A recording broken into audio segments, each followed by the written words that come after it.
with a dream matchup looming between Kentucky Derby winner Always Dreaming and Preakness champ Cloud Computing in tomorrow's Jim Dandy. Today, those two same trainers who combined to sweep this year's Triple Crown have another 3-year-old score to settle. It's Todd Pletcher versus Chad Brown in the Kurland Stakes on Saratoga Live.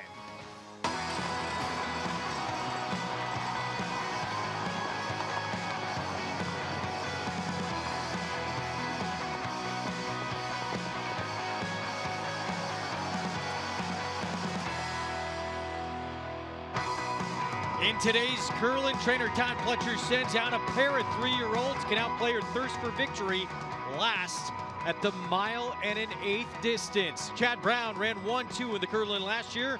He'll try to go back-to-back with closing finisher You're to Blame.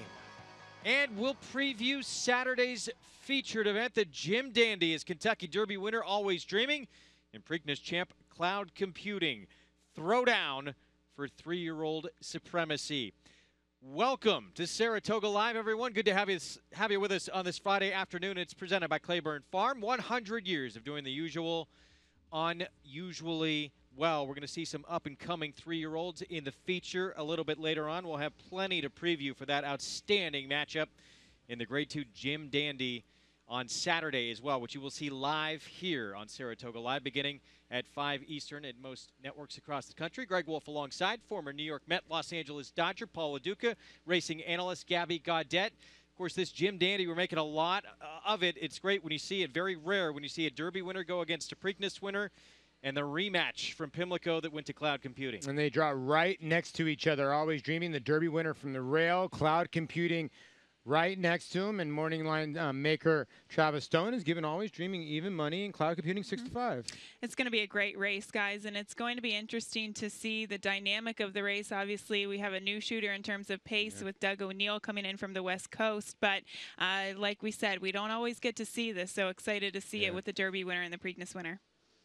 Well, everyone's excited about this matchup. Here it is, the Triple Crown rematch. The Derby winner, the Preakness winner, they go head-to-head. Check in with the rest of our crew here downstairs as we go to New York Racing Association handicapper Andy Serling and one of the top trainers in the country, and Tom Amos. Guys, Always Dreaming was winning by more than 11 lengths before Cloud Computing had even made his debut.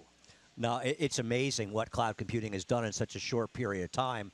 It's just a very exciting matchup, Tom. It is. A small field, but we're only talking about 2 horses, and rightfully so. Both trainers have come out and said, hey, look, the Travers is our end goal, but either of these horses, B-game, beats this group. So it's these 2 horses and everybody else. No, I agree. You know, I mean, maybe you want to look at it and you have an idea to split them. You're trying to get one, you know, one of them you like a lot. I particularly like Cloud Computing, but it's not even a question of who you like. Sometimes it's just nice to be a racing fan and see a race as thrilling as this year's Jim Dandy.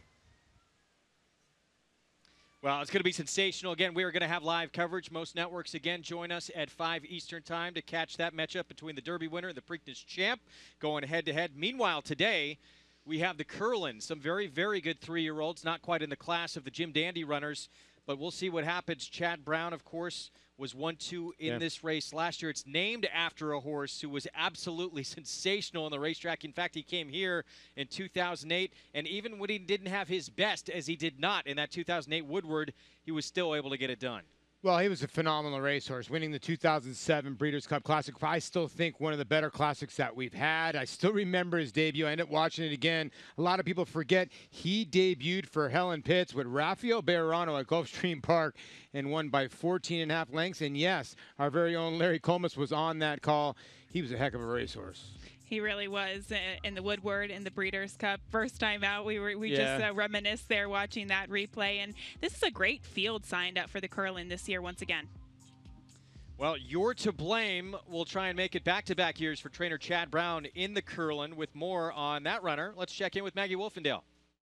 Greg, that's right. And the last time we saw You're to Blame, he was running second in this year's Easy Goer to West Coast, who backed up that dominating performance in a Los Al Derby with a 100 buyer speed figure. So we also see Outplay, who is a likely pace setter in today's Kurland. He was third in that Easy Goer Stakes. They will match up here again in today's Kurland as the likely 2 favorites. But as you said, Greg, Chad Brown looking for back-to-back years and his 3rd win overall in the Kurland Stakes, but also looking for back-to-back sons of Kurland, as Connect, a son of Kurland, won last year. Perfect partner as he comes off the heels of a maiden score for trainer Mark Cassie. He will look to continue Kurland's legacy in the race named after him. Greg? All right, Maggie. Thank you. Yeah, last year it was Connect, a son of Kurland. We'll see if a perfect partner, another son of Kurland, can win in a race that would be appropriate. Certainly getting done. Be a big step up for perfect partner in this spot. Yeah, it is a big step up. You made a good point that this is a nice little race. I know it's only a 7-pack somewhere in there, but when you look at the body of this field, you have Outplay, Small Bear. We don't know. I mean, he just absolutely exploded around 2 turns last time, and You're to Blame is going to get some action too. There are some horses that I think will improve getting to 2 turns, improve with more and more distance as it comes. There are some that might be questionable with added distance, so I think that's really the key to figuring out the race. I think that one, it might be Outplay on the added distance there. You're going to take a chance to beat that horse, maybe. Yeah, he's going to be leading the way early on. It looks like one of 2 in the race for Todd Pletcher. Track conditions are brought to you by John Deere. The main track fast. Turf condition listed as firm for today's action. You're joining us just in time for the starts of a late pick 4 that begins here in race 7. We're going to begin 7 furlongs, and this could very easily be a graded stakes race, loaded with talent, including 2 Chad Brown runners, 3-5 Indian Economic Model. They're both taking play on the board right now. Race 8, wide open mile 3/8 inner turf event. That 9th race is the Kurland, and we'll close things out race 10 with a turf sprint at 5.5 on the grass. New York breds in a $40,000 maiden claiming event. You can play along from home as you watch all these races as well. Get signed up and started with Naira Bets as we take a look at this field for race 7. And not a big surprise seeing Chad Brown take money here with Economic Model. No, and you were kind of alluding to it, Greg. This could, and Paul, you guys were spot on. I think this race could easily be a graded stakes race. We've got Economic Model, your current 2-to-1 favorite, who's exiting the Met Mile. Well, you'd think it was a little bit of a class relief for him today, but this is still a very tough field. It is. You know, you have the outside horse, Shaft of Light, not taking much money in here. The entry is. The 4 is taking some money here. 3-5 India. Salty Group. You can watch live racing from Saratoga, replays, expert analysis, videos, and workouts all on demand and all in HD with an Naira Now app, the ultimate app to keep up with all the action at Saratoga this summer. Let's head down to the paddock and check in again with Maggie. And a horse who is looking to keep a streak alive here. That is the 1A Lex Vegas, as he looks for his 3rd win in a row here for trainer Brian Lynch. Last time, absolutely loved this horse, but he's coming off a bit of a freshening here, and I'm not quite looking at the same animal this time around. He is fairly wound up and he's washed out. He doesn't look quite as good in his coat. I just don't think he's quite the same as he was back at Belmont. We'll see, though. I think he's a talented runner. Also, we'll see how he negotiates the 7/8 here at the Spa. Next, we'll check in with some new faces at a decent price here. Coming in for trainer Terry Pompey is Ike Catiro.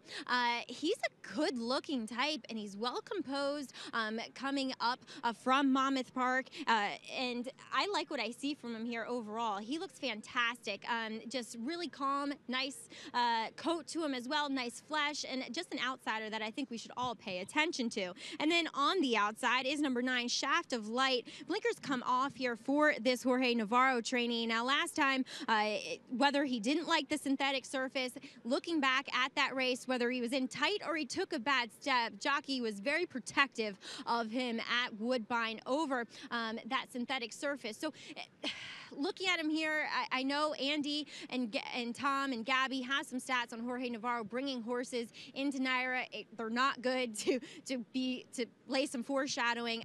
I'm not in love with this horse, but he does come in here looking very, very fit. Andy, Tom? No, he's a horse that's dangerous because of his speed, and we'll talk about him in a moment. But Chad Brown does have the 2 horses to beat in this race. And Tom, economic model, he's just getting some needed class relief, and I also think his outside post draw will help him. Yeah, if you watch his last race, which was with blinkers off, Andy, in the Metropolitan Mile, that was a race where Irad Ortiz actually took him back to get him outside. Today, he gets that outside post position, which is what Chad wants for this horse. So it should work out very, very well for him. Look, anytime a trainer has 2 in the King's same Bishop race. last year.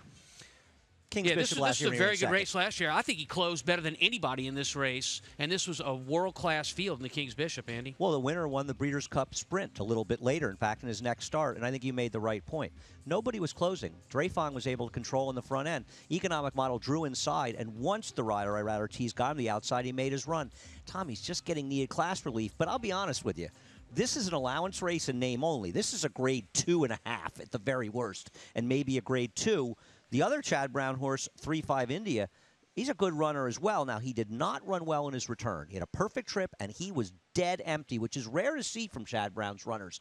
Last time out, however, he got buried on a dead rail at Belmont Park. I think Irad wanted to get him off the fence. You'll see a moment, Tom, and he couldn't get off of the flank of the horse outside of him. And that's the point I'm trying to bring up here, Andy. Irad Ortiz rode both of these horses in their last starts, so he chooses economic model over the other horse. A lot of times when you're handicapping and you watch a rider choose one horse of another, there's so many factors that go into that. But in this case, they both come out of the same barn, and I think it's safe to say that Irad Ortiz thinks economic model has the best chance of the 2. But I think that this one will be much more forwardly placed. And talking about the pace, you have to talk about Shaft of Light. I have to think with an outside post, a perfect draw for him. He can make that run early. Yeah, if somebody really wants to send inside of him, but don't you think with the 9 Shaft of Light for George Navarro, he's going to look to clear in here? I think he'll try to look to clear, but let's look at the 1 and 1A entry of Clear the Mind and Lex Vegas. They're going to try to make it easier for Lex Vegas. I think Clear the Mind is going to try to show speed in here as well. And I also look for some speed from the Chad Brown horse, 3-5 India. So I think the pace sets up well. No, I don't disagree. I think it's not going to be easy. He's going to try to clear, and he may clear, but he may have to be fast to do it. Now, Lex Vegas, an important horse to talk about. And Maggie, thought he looked maybe a little bit better down at Belmont Park. Well, he'll need to be at the top of his game in here. He's been very impressed for Brian Lynch, who's a terrific trainer. This is a big step up, and he has to negotiate 7 furlongs. Yeah, had a freshening since that race back on May the 12th. Important to note here, the horse that ran second, Dushare, came back and won this condition at Belmont, and then ran third in a 3 other than at Belmont as well. So a very talented group of horses that he beat that day. Oh, no question. Dushare won the last race on Belmont Stakes Day, and only good horses pretty much running on that card. Tail of Saval, the 2. I'm curious what you think, Tom. He stunk last time at Keeneland, but at times he's run well, and at a big price, I want to throw him in. Yeah, so he's a horse that there actually is a little trouble line on his last race. They say he came out at the start. That was really nothing, Andy. But this particular horse, he's got to get back to last year's form. How many times do you see horses come up to Saratoga and do just that? They get back to their form when they come up here for one reason or another. If he does it, he has a chance, but this is a tough one, guys. Very, very tough field he'll be facing here, and certainly he's going to have to maybe you put a line through that race at Keeneland, because his first start of the year, that was a big effort. If he could return to that, he's definitely a player in this race. Well, definitely a player in this race. I think he's very talented. He likes to check in. Well, he likes to hit the money a lot. I just think he's going to be in a very good spot as you're taking a look at the 1A Lex Vegas. That's a horse a little got washed out, what Maggie was saying, but you said he got like this in Florida. Well, he's an interesting horse because when you see him, he shows you how he's going to run in the paddock. And I thought that it was a very good point that Maggie was making, that he was not washing out. He was perfect before his victory at Belmont. But when I saw him down in Florida and Gulfstream, particularly on the 6th of January, when he was probably supposed to win that race, he really lost himself in the paddock. So you always want to see horses change if there's you don't want to see them change. If they do change, then it's kind of a bad sign. Yeah. I mean, it looks like he's binding his matters now. It looks like he knows that the race day is on. I'll tell you what, he's in very good form. You get Le Peru aboard. And there's both parts of the entry, of course, as well. Joe Bravo in that other half of the entry, Clear the Mind, as we get a look at the 3. Ikatiro, he comes in off back-to-back wins. Rajiv Mirage will be aboard. 5 for 11 in his career, and he's a big number on the board. he's going to be a horse that hopes that there's going to be some collapse on the front end. And talking about speed, there it very well could be. We've got Shaft of Light, but I think he obviously is posted towards the outside. There could be other horses that get the jump on him towards his inside. This one's going to hope for that situation today. Play along from home as you watch all these races we bring you on Saratoga Live. Bet 200 and you get 200 in your account. Use the promo code PICK5 to take advantage. You can get signed up and started with Naira bets all across the country. And if you do not live in the state of New York, that is the only way to play the Naira bets late pick 5 every afternoon. Post parade coming up for the starts of a late pick 4 favoritism right now. Chad Brown's Economic Model, and not far behind his other runner, 3-5 India. And of course, Chad Brown going to have a say likely in the feature later today in the Kurland Stakes as well. We'll begin with the entry of the 1 and 1A coming up as the horses make their way onto the track here from Champions Way. Pace-wise, Paul, in this race, we know Shaft of Light, he is awfully quick. Who do you think tries and goes with him here early? Well, I think you got to look at inside and outside, don't you? You have Clear the Mind, who actually is the number 1 in the cloth, but 3 when it comes to post position, and then Shaft of Light on the outside. Now, the entry of the 1 and the 1A, I would think the 1 goes to the front end, and here is Clear the Mind right here for Joe Bravo and George Weaver. I think the horse gets sent here to set up his entry mate. He'll break from post 4. He's at 7-2 as part of the entry here on the board. He is shortening up in distance a touch, coming out of a mile and a 16th race. Meanwhile, the 1A, Lex Vegas, Julian Leperoux will be on the other half of the entry for Brian Lynch. Looking for 3 in a row in very good form. Hasn't been seen since May 12th, but Brian Lynch can get a runner ready here at 7-2. Barclay Tagg sends out the 2 Tail of Savalo Isaias aboard the Rail Runner. He's capable of very good races. However, his Commonwealth last time out was not that. We'll see if he can rebound. He actually won his debut at Saratoga as well. The 3 Icatiro for Terry Pompey with Rajiv Mirage aboard. I'll tell you, his last race was very impressive against a little bit lighter in Hollandale, Florida. He's going to have to step it up a little bit, but you look for him late. 1-2 for Chad Brown, 3-5 India. He's a 2014 Fasig-Tipton sales grad. Javier Castellano rides. Improved in his second start off the shelf, and he was running good races last year. I think Chad Brown sends out 2 very legitimate contenders. Rudy Rodriguez, he has a son of 5-star day here. Manny Franco on All-Star Red. This is a horse who comes out of a decent effort and seems to be pretty versatile. Should be closing from off the pace. Jan's reserve blinkers come off. This is a 2015 Fasig-Tipton sales grad for Michael Dilger. 1 for 10 the last 2 years. The lone win was over at Aqueduct over a sloppy racetrack. Does get a high percentage rider in Joel Rosario. The current favorite, Chad Brown's Economic Model, son of Flatter with Irad Ortiz Jr. aboard.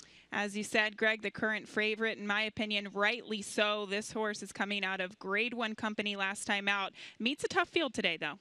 And Shaft of Light, blinkers come off the speedster for Jorge Navarro. Coming off a layoff, more bullets in the holster. Blinkers will come off and maybe try to lighten some of that speed, and hopefully he'll finish. He's the only horse in for the $80,000 tag.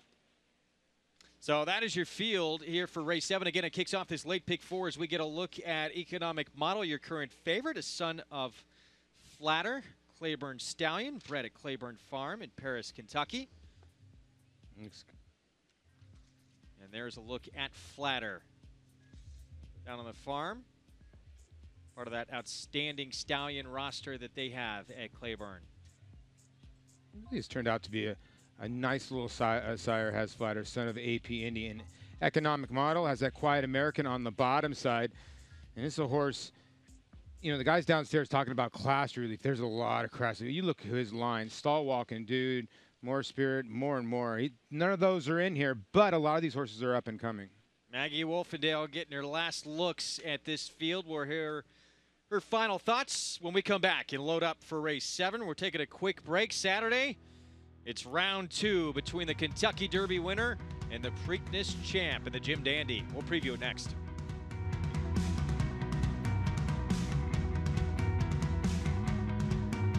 Claiborne Farms Flatter is carrying the flag for AP Indy, rewarding breeders in the sales ring and on the track. Among the nation's leading sires by Grade 1 stakes horses in 2016, this year's stars include Terrace, Upstart, Kobe's Back, Amy's Flatter, And most recently, Paola Queen, winner of the Grade 1 Test Stakes at Saratoga. Success on the track has led to big numbers in the auction ring as well, with yearlings this year selling up to $425,000. Flatter at Claiborne Farm. Make NyraBets your home for online horse racing and betting. Use NyraBets to bet on live horse racing from around the world. Bet from anywhere, anytime using your computer or mobile device. Earn valuable reward points on bets. Play in our exclusive promotions and earn cash rebates. Sign up at NyraBets.com and start earning your sign-up bonus today. NyraBets, racing's best play. Use promo code PICK5 to get a $200 new member sign-up bonus on NyraBets.com.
You're watching Saratoga Live on Fox Sports 2 on this Friday afternoon as we get set for the start of a late pick four, up and over $420,000 in this pool. We also have the Saratoga Showdown continuing. It's a free online game. It continues today with an exacta contest. Fans play against each other to win prizes, including a chance to win a 2018 Belmont Stakes prize package worth $2,000. Prizes offered to the highest mythical bankroll after each race, and also at the end of the day. You can go to Nyra.com or SaratogaShowdown.com to get involved and not risk any money and get introduced to how to play the races. With more on this 7th race coming up, let's check in with Maggie. And Greg, we'll check in with two horses that are taking some drops in class and just getting that needed class relief. Is your current favorite an economic model? And to me, he's much the horse to beat from the physical perspective as well. He looks sensational. This is the best I've seen this guy look since coming back here now as a 4-year-old. And he's a little bit more even keel in his disposition. He was a little bit wound up going back to that start at Aqueduct and at Belmont. And I just think, although he's never won at the 7/8 distance, I do believe physically he looks to be proficient at it. And he just looks really, really good. I can't get over your current 2-to-1 favorite. Down on the rail, breaking from the rail, is number 2, Taylor Saval, who does drop out of a grade 3, albeit at Keeneland, coming off a little bit of a break. He just looks solid. He looks really well muscled overall here for Barclay Tag. And I think he's another one that, though that last race isn't that good, he's been facing some tougher types of horses than what he faces here. Obviously, he's going to have to get around economic model, but he might be one that's sitting at 9-to-1 to throw in those exotics. Andy, Tom, do you have any ones to throw in? I'm thrilled to hear Maggie likes the horses I like, so we're on the same page. We want to talk a little about Shaft-A-Light and George Navarro, a trainer that's winning at over 30% out of town this year. He's just 4 for 28 on dirt in New York. My question is twofold to you, Tom. What do you think of his chances, and how do you see the pace playing out here? Well, he's the only horse in the race that's in for a claim. In other words, he's already won this condition, Andy, and he's won more races than any horse in the field, having 8 for 20 as his lifetime record. Blinkers off and breaking from the outside. I'm not sure why Navarro is offering for the claim. Is it because he's an aggressive trainer? And to win like he wins, you've got to be aggressive with how you enter. Or is it because he's thinking, hey, I'm here at Saratoga, and maybe this is a chance to take a horse that's not at the best of his form and lose him? His works suggest that he's doing really well. Every one of them is the fastest of the day at that distance all this month long. So I think you look for him to show a lot of speed in this race, and as you said earlier, a horse that tries to clear the field. Well, he was entered for 75,000 3 starts back, and that's the only way he can run in this race because he's filled the non-1-3 condition. I think he goes aggressively, and I believe Javier Castellano will look to set up shop outside of him with 3-5 India. What do you think, guys? Well, it seems like Sen, right? And remember, he's also a specialist at 7 furlongs as well. Well, you know, they bring up a good point there, Greg, and I thought it was very interesting to see them to see Jorge Navarro take the blinkers off Shaft of Light today, because when this horse, after he won the Claiming Crown Rapid Transit, he came back in the Mr. Prospector. I was talking to Jorge prior to the race. He said he actually wanted to rate him that day. It wasn't successful. Blinkers come off. I see no other option but to go. Start of the late pick 4. Let's send it upstairs. Larry Colmus, take it away. They're all in line.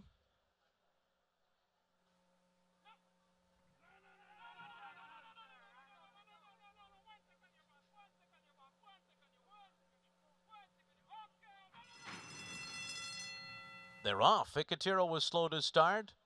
On the far outside, Shaft of Light comes out fast, goes to the lead with Clear the Mind, and Lex Vegas right alongside, and Tale of Saval is winning in 4th position on the inside.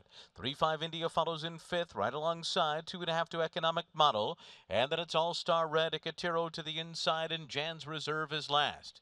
So go by the opening quarter mile in 23.14 seconds. Shaft of Light and Paco Lopez out there in front. A 2-length lead on Lex Vegas running in 2nd. Clear the Mind is 3rd on the inside. Then Tale of Saval, 3-5 India right behind them. On the far outside, Economic Model, All-Star Red down toward the inside. And then it's back to Icatero. Jan's Reserve is last as they head around the far turn. Shaft of Light about to be taken on by Lex Vegas on the outside. 46.43 was the half mile. And then it's 3-5 India, 3rd and closing after the top 2 while going 3 wide. Tale of Saval cuts the corner. Then Clear the Mind, Economic Model, and trying to pick it up is Icatero with a ground-saving run. They're into the stretch. Lex Vegas has made the lead. Tale of Saval inside. 3-5 India to the outside. Shaft of Light trying to fight on, but it's dropped back to 4th. Now it's 3-5 India and Tale of Saval. And it's Tale of Saval who is up the rail and roused to victory under Luis Saez. Tale of Saval pulls away from 3-5 India. Heads bobbing for 3rd. It may have been Shaft of Light in a photo with Lex Vegas. The final time was 1 minute 22.39 seconds. Tale of Saval gets the win. 2nd for Barclay Tagg. Wins it 9-1 under Luis Saez. Nice little final time here in 1:22. Just a shade under 2. The 4 runs a nice little 2nd. Congratulations to Louis. He made a great move with this horse. Sat a nice little trip. The 1A sits right outside of your pace setter, Shaft Life, who's going to give it up. But Paco sort of goes outside and leaves that rail open, and Louis takes advantage. Exactly. We could see Shaft of Light. He actually was the lone pace in here and then just kind of faded. But a game ride by Luis Saez on Tale of Saval, just patiently waiting for that seam to open up and closing from off the pace. 3-5 India, I thought, ran a really big race. We just saw Tale of Saval have more momentum. Yeah. And Andy, shortest way around the racetrack. Nice job by Luis Saez. No question about it, guys. This is a great ride by Luis Saez. The rail has been good pretty much every day this meeting except for yesterday. It's been a real advantage, and Luis Saez took advantage of it. I don't think 3-5 India, though, had an excuse. He was in very good position by Javier Castellano, and even though he saved ground, I think the winner was just best. Yeah, the winner was best. Got back to last year's form. We talked about that. Great job by Barclay Tagg, freshening this horse up since Keeneland back at the beginning of April. Comes into Saratoga, has his horse right, and, boy, talk about gets the right trip along the rail. This is back-to-back wins for Barclay Tagg. Tale of Saval, and this is, you know, Andy had alluded to this earlier. This very easily could have been a stakes race. It was an allowance race in name only. It's a good group he beats. Yeah, you look at some of the horses that he's faced as well. You know, he comes out of some good races. Birdsong, Awesome Slew in the Commonwealth, who came launching from way back. But, you know, Barclay, great job here. He had Flatter Me Fabulous, went gate to wire in the last race. Tale of Saval comes from way out of it. And you're going to get a $20 winner. And this horse has been known to fire fresh. I like the fact that Barclay gave him a little bit of time to recover after the Commonwealth, and he surely had him ready to roll today. 2 for Saez today, 2 for Barclay Tagg. Final time, 1:22-1 for the 7/8. We're going to take a break. When we come back, we'll preview the Jim Dandy Showdown between Always Dreaming and Cloud Computing.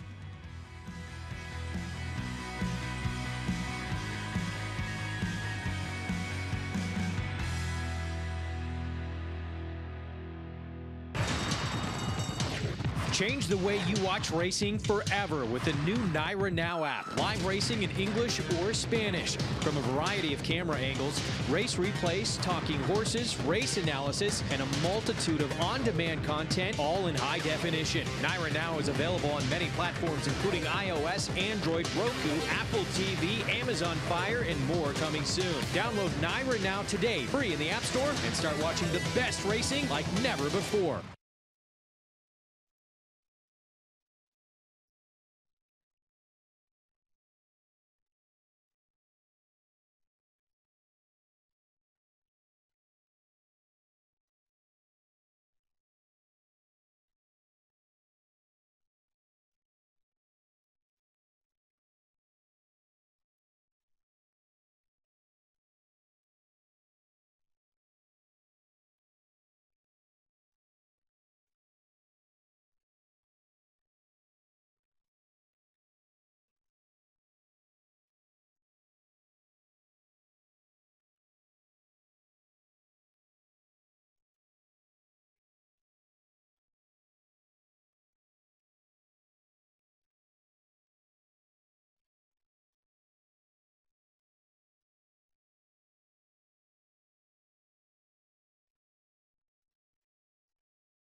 You're watching Saratoga live from historic Saratoga Racecourse. The late pick 4 underway, Tale of Saval, with a rail ride from Luis Saez.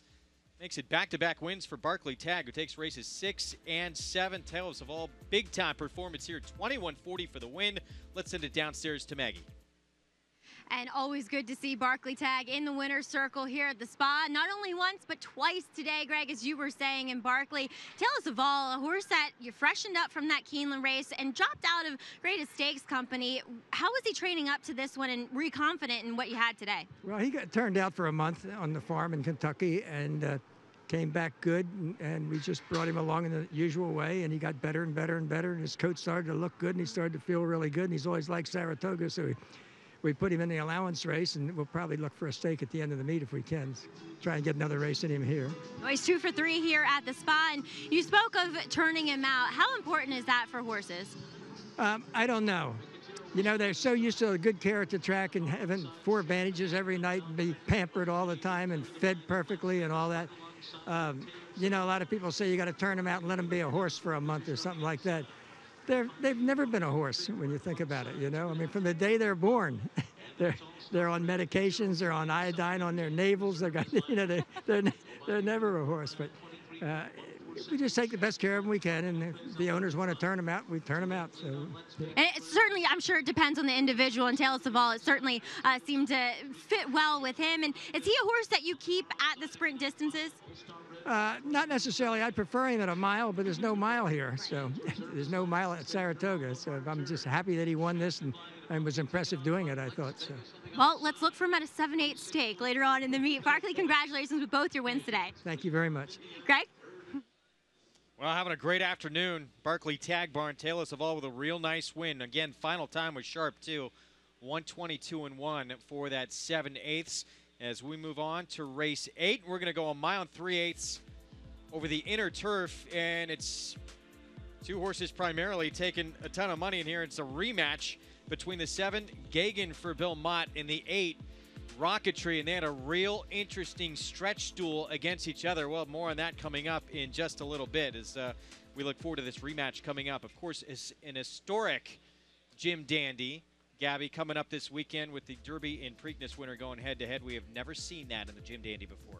You're absolutely right, Greg. It's going to be an exciting weekend. We've got Always Dreaming and Cloud Computing. Well, they really have been the talk of the town recently, and some questions being posed. Will Always Dreaming rebound after his subpar performance in the Preakness? Will Cloud Computing continue to get better? We don't know the answers to those questions yet, but what we do know, this year's Jim Dandy, it's going to be a good one.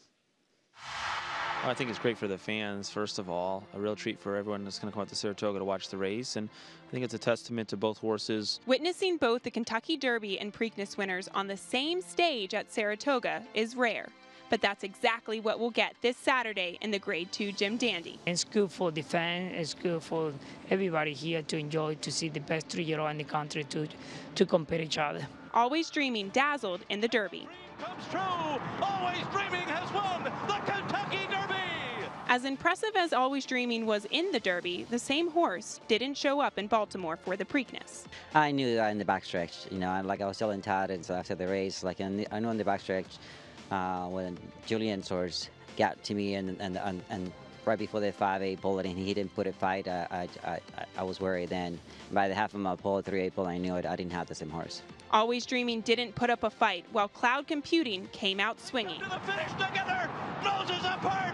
Cloud Computing has defeated Classic Empire in the Preakness. That was an unbelievable experience for me and my whole team, the owners, everyone involved. You know, real special moment. And you know, once you get a taste of that Triple Crown and you have some success in it, it drives you to want to do it again. And you know, thankfully we've gained a lot of experience too. It was an amazing race. The way it performed my horse and the way everything developed, it was a perfect trip. Saturday's Jim Dandy will be the first time the 2 Classic winners face off since the Preakness. It's always a delicate balance when you're trying to freshen a horse up and have them ready for a race like the Jim Dandy. You know, you have to be fit and prepared for it, but you also want to hopefully have something to build on and something, you know, left in the tank for the Travers. So, you know, I think we've been able to accomplish that in the time off that we've had since the Preakness. Yeah, he's a good breeze horse in the morning, and that hasn't changed since the Preakness. He continues to train very well. He looks like he's coming into this race in really good shape. I'm optimistic he's going to run really good. But more than that, I'm hoping that he uses this race to run even better in the Travers. That's the hope anyway. And well, guys, you heard it from both Chad Brown and Todd Pletcher. They're pretty much saying, you know, they both think that both horses are coming into the race very, very well, but obviously using this as a stepping stone, the main goal, their eyes set on the Travers.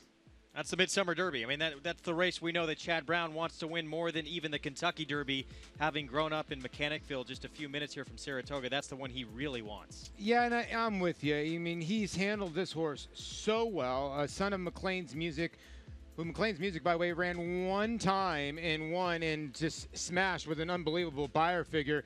But I think that, you know, this horse went in the Preakness, and Chad not even considering the Belmont at all. He knew exactly what it was. It was Jim Dandy to the Travers. Always had this nice plan for the Son of McLean's Music.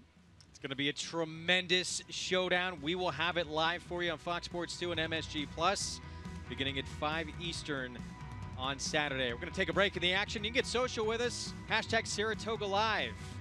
We'll be back. Stay tuned. Undefeated in sprint competition, Eclipse champion Run Happy captured 3 Grade 1 victories and set blistering speed records at both Keeneland and Saratoga. In the Breeders' Cup Sprint, he dominated the world's fastest runners, going 6 furlongs in a record-breaking 108 and change.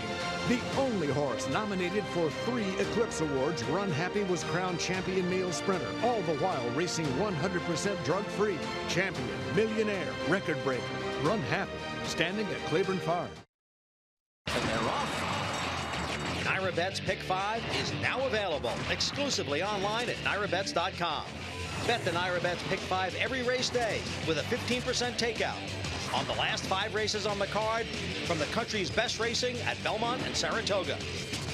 Find it nationwide on nyrabets.com right in the bet type drop-down menu or at any Nyra track or New York OTB location.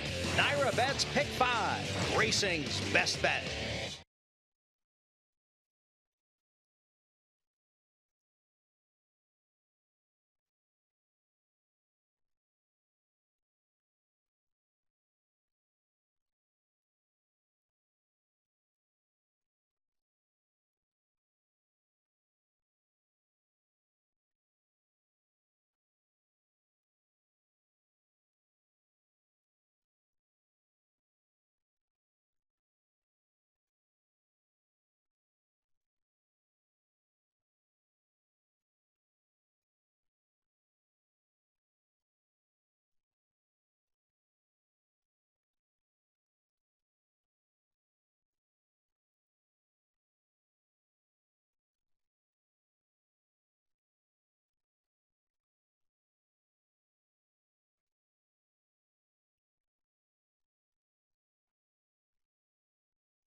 Track record performance, by the way. Saratoga Live brought to you in part by champion sprinter Run Happy. He won at 6 different racetracks in his career. He scored on all weather and dirt surfaces that were labeled fast, muddy, sloppy. He could do it all. He was undefeated as a sprinter, and as mentioned, set that track record at Keeneland, winning that 2015 Breeders' Cup Sprint. How about this? He became the only male this century to win a Breeders' Cup race on dirt without Lasix. Pretty amazing. I mean, freaky type of horse, the son of Super Saver, and running by Private Zone, who is not easy to, was not easy to run by.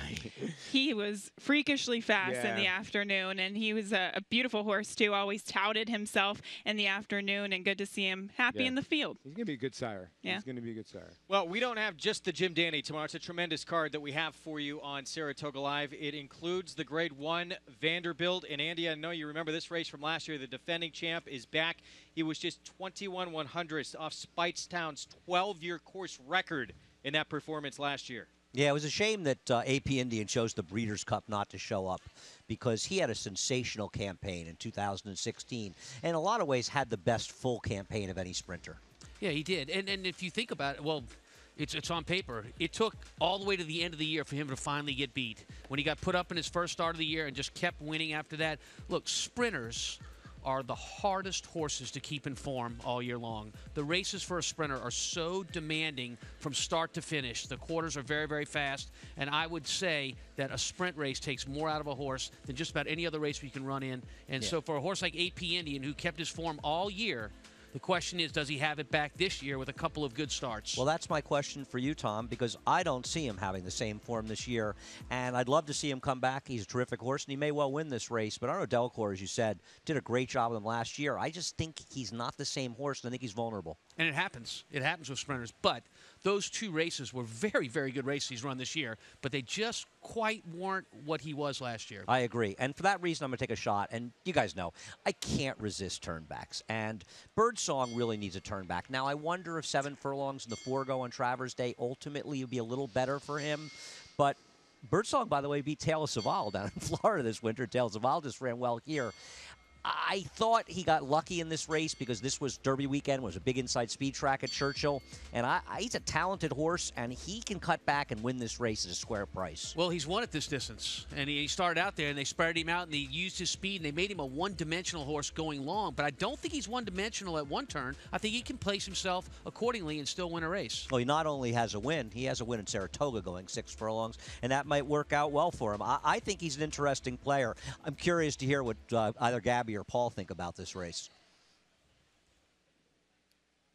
What do you two think? Does own a victory here at Saratoga, and 2 for 3 at this distance as well. Well, I do like him on the cutback. I know, Gabby, you like him as well. When it comes to AP Indian, you know, I think Tom hit the nail on the head. When he beat Limousine Liberal that day, those two horses put it down. And I think he has not been the same since that race. So I'm with Andy where I do think Birdsong, you will get that 9-2 somewhere in that area. Yeah, I think AP Indian, look, he's very, very talented, and maybe his B race will win the race tomorrow. But I'm a sucker for turnbacks too. I like Birdsong, and I think he's a better one-turn horse, and his true colors are going to show tomorrow. That's tomorrow in the Vanderbilt. Right now, we're dealing with race 8, mile and 3/8. It's over the inner turf as we get a look here at Gauguin for Bill Mott. And again, that stretch duel with Rocketry, the 8-horse in today's race, in their last meeting was something interesting for sure. With more on this field, let's go to Maggie. It's also exciting to see them rematch here once again, Greg. That is Gauguin and Rocketry. But Gauguin is its second start here in the country and coming off little bit of a layoff last time out. I just thought he wasn't quite as fit and fine-tuned as he needed to be pre-race. Obviously, he ran a very good race to be second here, to be second, and then taken down eventually. Third to Tath Keith that day, who was just kind of an easier type of winner. But looking at this guy here in the paddock today, he is a lot more awake and a lot more fit. Now, he's been talking to his other foes here in the paddock. I don't know if that's a good thing or a bad thing. To me, sometimes it's just alluding to the fact that they're a little bit distracted. But a lot of times, I don't know why, but Bill Mott's horses are the ones that are talking in the paddock. And they still run just as fine as you would think they would. So Gauguin, I like physically a bit more this time. We'll see if he can improve on that effort first time in the States. Next, we'll check into the one he was talking to. That's number 10, Musical America, aptly named. The son of Malibu Moon. He is a little bit on the studdish side, but that's okay because, wow, he looks super here. He's going to be a little bit of a bigger price, obviously, as he's at 16-1 right now, but he looks much better than 16-1, I would say. It's just mentally, can he keep it all together? And can, obviously, he run a bit faster than he has in his out-of-town races for Noah Delacour. He's up to the test today, but physically, he does look up to it. Tom, Andy, who do you like here? Well, you know, the mile and 3/8 obviously is a competing factor, and horses like the 10, the 1, trying it for a first time, they could step forward and run really well. They might not be able to handle the distance. We'll find out. Now, we know that the 8-horse Rocketry can handle the distance, and he was clearly fouled by Gauguin last time. But I don't know about you, Tom. I didn't love his race in there. I didn't think he had any real acceleration. Andy, he was left with so much to do. Rocketry gets a rider change today. I think he'll be better positioned today with a chance to run down one of the horses he ran against last time, Memories of Peter, the 3-horse. Yeah, I'm going to take a shot on Peter, and we'll get to him. You know, Rocket Tree ran very well when he lost his maiden 3 back. Slow pace, trouble in the backstretch. Got the pace 2 back. I want to see it. Here's my thinking with Memories of Peter, who I'm betting to win. I'm making a $20 win bet on him. My feeling with him is 5-to-1's no bargain. Frankly, I thought I was going to get a bigger price. I'm already wrong once.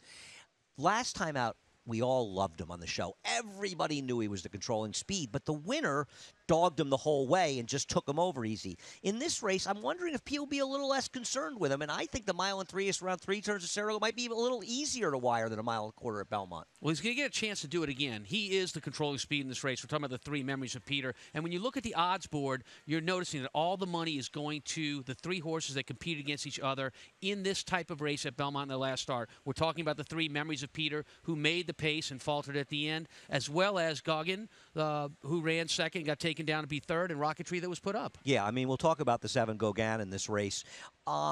Listen, he did finish ahead of Rocket Tree. He did foul him. I don't see him beating him today. I feel like you want 2 other races. You either want Memories of Peter to wire the field or you want Rocket Tree to come closing. I don't think Gauguin was better than him last time. I don't see why that should change at a 1 3/8. Yeah, on top of that, horses that come from overseas and make their initial start, they oftentimes regress in their second start back. That's a great point, Tom. Here's the race again. Actually, we can get your opinion on this. Gauguin's, the winner is actually too wide. Memories of Peter's on the rail. Gauguin is the one in the middle. On the outside is Rocket Tree. This was a strange one. We'll maybe look at the head-on, too. Gauguin was justifiably disqualified. Joel Rosario is not a dirty tricks rider. He is not. And he really leaned into the other horse. I wondered if it got away from him a little bit. I know Joel. He wouldn't do this intentionally. Here's the funny thing. You can't even pick it up on the pan. You asked me one time, would I claim foul in a race? I would never claim foul watching a race one time because you don't get to see the head-on when you're watching it live. But watch what you get to see when you do get to see the head-on here. It's amazing what happens. So you're going to see not only is Joel take the left-hand whip, but at this point, he's going to actually really almost lean over at this point into the other horse. I've never seen Joel do something like that. He was justifiably DQ'd. I do want to ask about another horse, the one Wrapped. He's a horse who has the speed to sit second to Memories of Peter, excuse me. Last time out, he had trouble at the start. It was a paceless race, and he still ran them down. He is in top form. Can he get the distance? Yeah, well, you mentioned something. This is a marathon distance. Some horses can do it, and some horses can't. And the ones that end up being able to do it can improve a great deal. The one horse Wrapped overcame a very slow pace. Look, he had a good trip, but not pace-wise. He had to overcome that slow pace to finish, and that was an impressive race. I agree. I'm interested to see what he can do, Greg. Well, we shall see. That was very interesting down the stretch. It almost seemed like it was personal with Rosario as the way he leaned in to Dylan Davis on Rocket Tree, and we know it's going to be a rider change on Rocket Tree today. Jose Ortiz will take over, but of course Rosario back in the irons on Gauguin. Our post parade coming up as they head down Champions Way here. 3-2 favorite on Rocket Tree, and yeah, the 3 horses all coming out of that same race. The 3 top choices on the board. That, of course, was back on July 2nd. At a 1 1/4 on the turf at Belmont. We'll see if Memories of Peter perhaps can try and wire this field coming up. We're going to get a look at Wrapped first, who is a 2014 Fasig-Tipton sales grad. He is trained by Robert Robato. Monte Franco will be in the irons, and he comes in off a win at Belmont at a 1 1/16. The one Wrapped trainer, Bobby Robato, actually won 2 races on yesterday's card, so he's pretty hot. And this is an interesting horse in peak form. 10-1 on Wrapped. The 2 is our cousin Dick. Michelle Nevin trains. John Velasquez aboard. Yeah, this is a horse that makes his first start for a new trainer since the retirement of his old trainer, Mike Hushing, who's a name known well around here. Memories of Peter could be the pace setter in this group here for Jimmy Ryerson. Junior Alvarado rides. He is the speed, and he excels in these long-distance races. He does need to improve off his last effort. Huge price on the 4. That is Arch Contender. He comes off a maiden claiming victory in his 17th start for John Toscano Jr. You said it. Broke his maiden, and he did it for a claim in his 17th start. He's going to take a huge step up in class. Shamsan, Kieran McLaughlin for Shadwell Stable. Kendrick Carmouche aboard. Did well trying this distance at Belmont in the fact that he gained some ground beyond a very slow pace, but he also saved ground every step of the way. 6 is scratch the 7, Gauguin, and Joel Rosario back aboard for Bill Mott. I imagine Rocketry isn't thrilled to see him on his flank after the last time they ran together. He finished ahead of Rocketry, but was justifiably disqualified. I'm sure Jose Ortiz watched that last race plenty of times to see what might be in store for him. He's on Rocketry for Jimmy Jerkins. Yeah, that's a horse that we just watched. He got put up to second in his last start. Look for him to be running late here. Musical America is the 10 for Arnaud Delacour, and Julien Leperoux rides. So this is a horse that's stretching out and stepping up in class. This is a tough spot today. And do not forget the also eligible, little interesting here, River of Dreams gets in for Leah Giramati with Jose Lezcano. Sometimes horses that are just okay going shorter on the turf get very good when they stretch them out. His connections will have to hope that's the case. 27-1 on the outside on River of Dreams as we get set for this 1 3/8 marathon over the inner turf. Breakfast on the porch. It happens each racing day, Travers Day excluded. You can enjoy a buffet breakfast on the porch of the clubhouse from 7 a.m. to 9:30 a.m. Dining trackside, all while watching the horses work out in the morning. There's also walking tours after your meal. You can go on a tour of the track's historic stable area after breakfast. Trams leave every 15 minutes. Definitely something you want to take part in if it's your first trip here to Saratoga. We're going to take a break in the action. Race 8 is next. The rematch between Gauguin and Rocketry is coming up. We'll have it for you live when we return here on Fox Sports 2 and MSG+. This 3-time graded stakes winning millionaire defeated 20 Grade 1 winners. In the Dixie Stakes, he defeated Canadian champion and horse of the year Up With the Birds and set a new course record at Saratoga.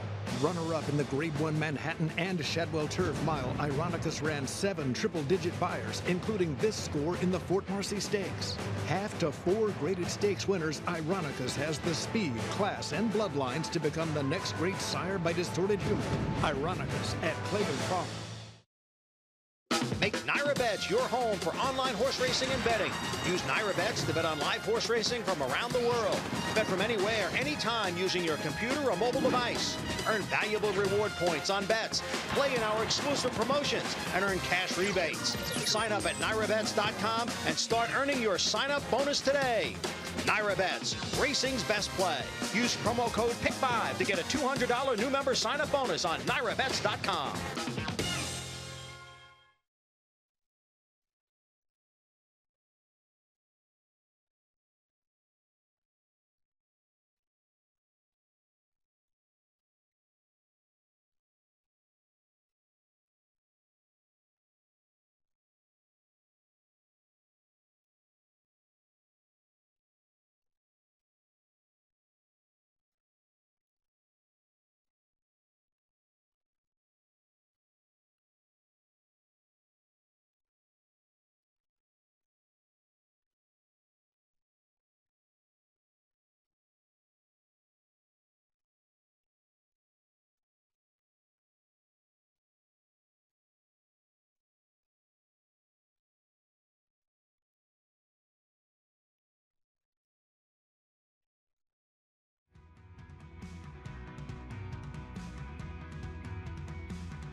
Back on Saratoga Live, taking in the action, Jim Cott here at Saratoga. And big lefty, St. Louis Cardinals lefty. You can still catch him, one of the best color analysts on MLB Network, and that is Springwater, folks, not a beer.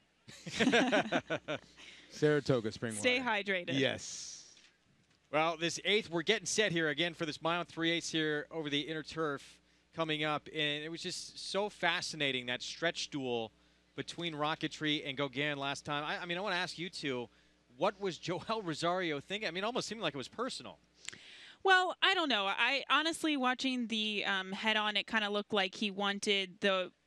When you see a horse that's potentially going to pass you, you want to bring your horse over to the other horse and try to get a little intimidating. And I think that's what Joel was trying to do. However, he and the horse both overreacted. Yeah, he might have went a tiny bit overboard. You never really know, right? I mean, this is a weird dynamic in professional sports. When I was in a locker room, or you're in a locker room with most of your athletes, they're your teammates. None of these guys are your teammates. Very rarely they are. Sometimes they will be if you're on an entry and one's supposed to go to the front end, one's supposed to come behind. Are they friends off? Yes. But as soon as they spring the latch, they're athletes and they are not friends. I tend to think that might have something to do with something that happened maybe, who knows, a month ago, a couple weeks ago, but it did look intentional. To me, it just looked like a desperation move. True. I think he was That going to could have been- lose regardless, and he tried to, it was a last-ditch effort to try to win. Sometimes when you're in a slump, you just do stupid stuff like that. I think it was just one of those ones that's the bonehead move, you know? And how many fights would you have been if you had to share a locker room with the other team? Wouldn't have been fun. Yeah. Meanwhile, Rocketry, new rider, it's Jose Ortiz aboard. And we know, I mean, this horse likes to come from the absolute clouds. Yeah, you know, he does. And does he need pace in here? I don't know, to be honest with you. You know, we talked about memories of Peter. Probably should get to the front end. Did it matter last time? Not really. Is it going to matter today? I think 7 to 5. Like, I like Rocketry. 7 to 5 is too low just because he is pace dependent. Yes, I think that this is a very, very low price, and I eventually landed on Rocketry. I initially picked the 9 holiday bonus, so that didn't work out. But the good thing about this here, guys, is that Jose Ortiz comes back aboard, and when he won 2 starts back, when he broke his maiden on him, it was a perfectly timed move. So at least he has experience, and I think best case scenario, that's the way he can overcome the lack of pace in here. Well, again, it's going to be another horse who was in that same race with those two, with the 7 and 8, the 3 memories of Peter, who's going to be leading the way here. Can he relax and get easy fractions here at a mile and 3/8 to be able to last this distance? He's down to 4-1 on the board right now. And he's got a better shot over this strip than he does the sweeping turns at Belmont. Race 8, mile and 3/8 over the inner turf from Saratoga. Getting set to break from the gate here in just a moment.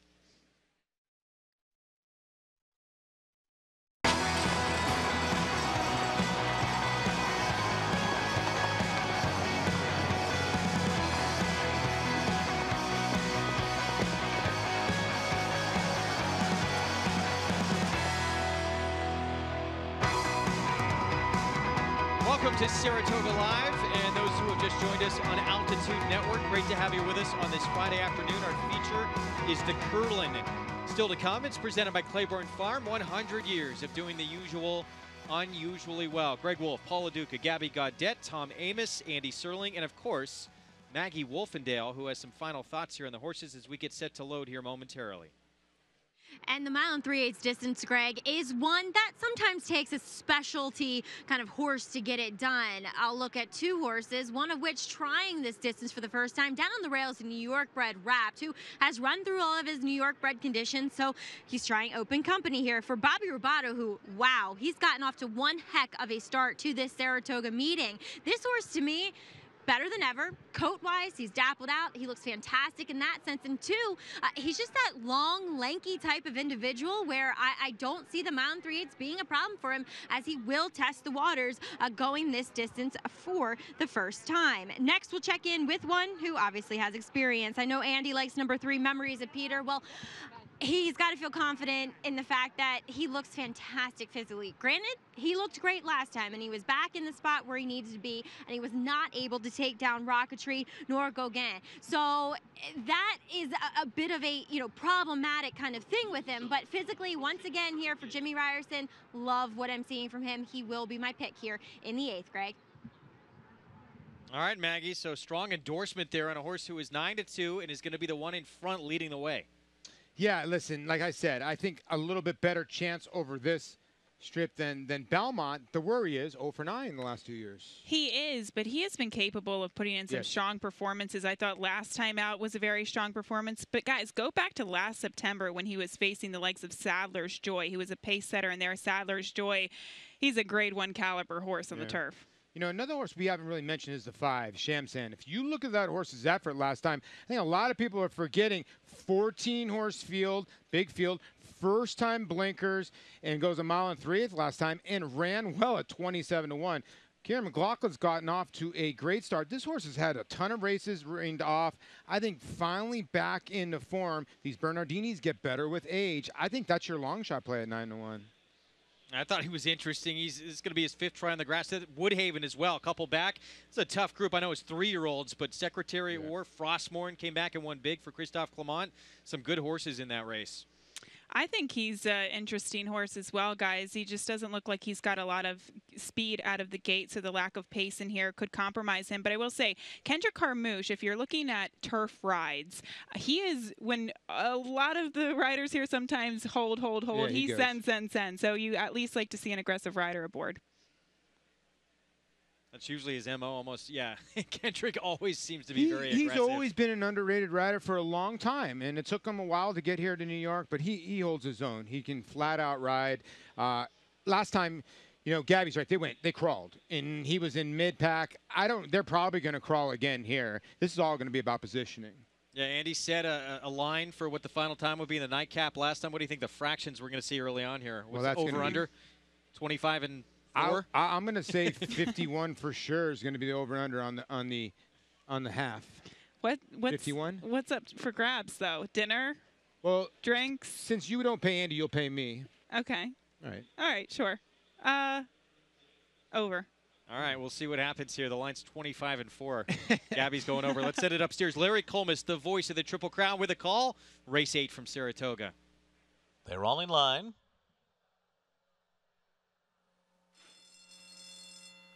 They're off. Memories of Peter goes out to lead them early on. Our Cousin Dick is right there, and now to the outside, Gauguin moves up and takes second, racing for the first turn. Then Shamsan, River of Dreams on the outside, followed by Rocketry, wrapped on the inside, and going by them, Musical America. The trailer is Arch Contender. They're tightly packed for this long journey into the stretch for the first time. Memories of Peter on the inside, taken on by River of Dreams. And these two will vie for early command with Gauguin right there running in third. Musical America goes up on the outside after a 25.04 opening quarter mile. Then Shamsan, Our Cousin Dick to the inside, and Rocketry, followed by Wrapped and the trailer Arch Contender. So Memories of Peter leads them with a lap to go. River of Dreams is second, Musical America third, and they continue well clear now of Gauguin, who has dropped off the pace to sit fourth, 5 lengths from the front. Then comes Shamsan. The half mile was 48.67, so solid enough here as Memories of Peter and Junior Alvarado lead the way by a length and a half over River of Dreams in Musical America. And then it's Gauguin fourth to the inside. And they're followed by Shamsan, Our Cousin Dick, Rocketry to the outside. Now racing 7 off the lead, just ahead of Wrapped and the trailer Arch Contender. Up the backstretch, 3/4, 1:14.61 seconds for Memories of Peter, who continues to make this pace a length and a half to River of Dreams. Shamsan's moving now. Shamsan with an early run on the outside. River of Dreams going with him, and they're going after Memories of Peter into the turn. And then comes Gauguin. Rocketry is only 4.5 lengths off the lead, and now being pushed along to go. And then it's Our Cousin Dick, followed by Wrapped on the outside. Around the far turn they go. Memories of Peter, the leader. Shamsan, Rocketry comes on the attack on the outside. Gauguin is back running in fourth as they come toward the top of the stretch. And Rocketry takes off for the wire on the outside of Memories of Peter. Between those two, Shamsan is third. After that comes Gauguin fourth. It's Rocketry coming by the 8th pole in front. On the far outside, Gauguin up into second. Memories of Peter is third. Then Shamsan and Wrapped, and they're coming to the wire. And Rocketry won it by 2. It was Gauguin second, close for third. A photo between Memories of Peter and Wrapped in a final time of 2 minutes, 14.96 seconds. Well, the two horses who were second and third in the last race when they met head-to-head go at it again. It comes down, and Rocketry was just much the best in this race. Jose Ortiz was not wasting any time. When the 5 made that middle move and Kendrick Carmouche, he just shadowed him around the racetrack, Gabby, and he decided, you know what, I'm going to get to the front end. There's going to be no problems today. It was huge, and we're talking about a horse that was potentially pace dependent, so this was key that Jose Ortiz, moved when he did. Good run from Gauguin off the pace too, but I just think the best horse won here today.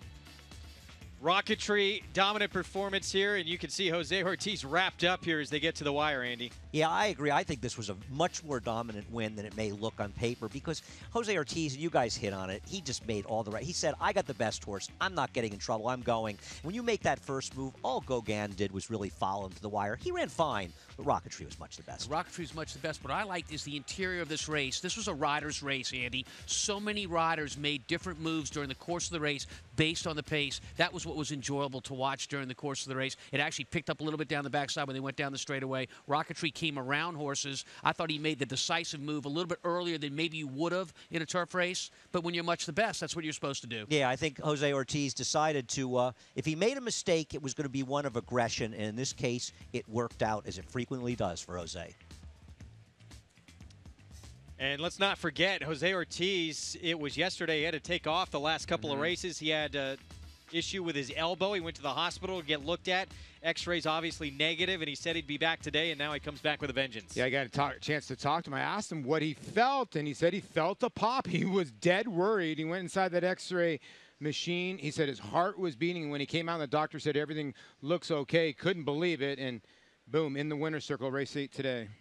8-7-3-1 Rocketry, much the best here at a mile and 3/8 on the grass. We're going to step aside for a timeout. More Saratoga Live on the way next. And they're off. NyraBet's Pick 5 is now available exclusively online at nyrabets.com. Bet the NyraBet's Pick 5 every race day with a 15% takeout on the last 5 races on the card from the country's best racing at Belmont and Saratoga. Find it nationwide on nyrabets.com right in the bet type drop-down menu or at any Nyra track or New York OTB location. NyraBet's Pick 5, racing's best bet. Selected sales, superior results. Success starts at Saratoga, the #1 ranked yearling sale in North America. Eclipse Award-winning Songbird was bought at Saratoga Fasig-Tipton. Where will you be this August? Eclipse champion Stellar Wind is a Fasig-Tipton Saratoga grad. Where will you be this August? The Fasig-Tipton Saratoga sale, August 7th and 8th. Where will you be? Grade 1 winner Lee traveled the world competing against the best of his generation. A graded stakes winner on both dirt and turf, he set a new track record in the Grade 1 Don Handicap and retired with earnings of more than $2.3 million. With his much-anticipated first foals hitting the ground this year, the sky is the limit for this promising young stallion, Lee, at Claiborne Farm.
Back on Saratoga Live, Rocketry took off like a rocket ship in the stretch and rolls to victory here in race 8 for Jimmy Jerkins. Centennial Farms with Jose Ortiz aboard. Perfectly timed ride by Jose Ortiz, but don't discount this horse's performance. He was much the best in this race. Rocketry picks up the second victory of his career. Let's head downstairs to Maggie for more.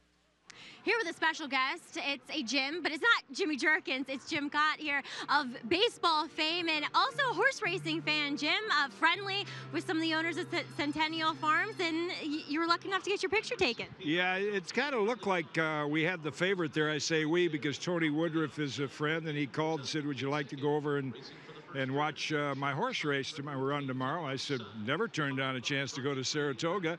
And then my friend Bill Parcells has one in the next race. So it's always fun coming here, and I'm happy for Tony and his crew.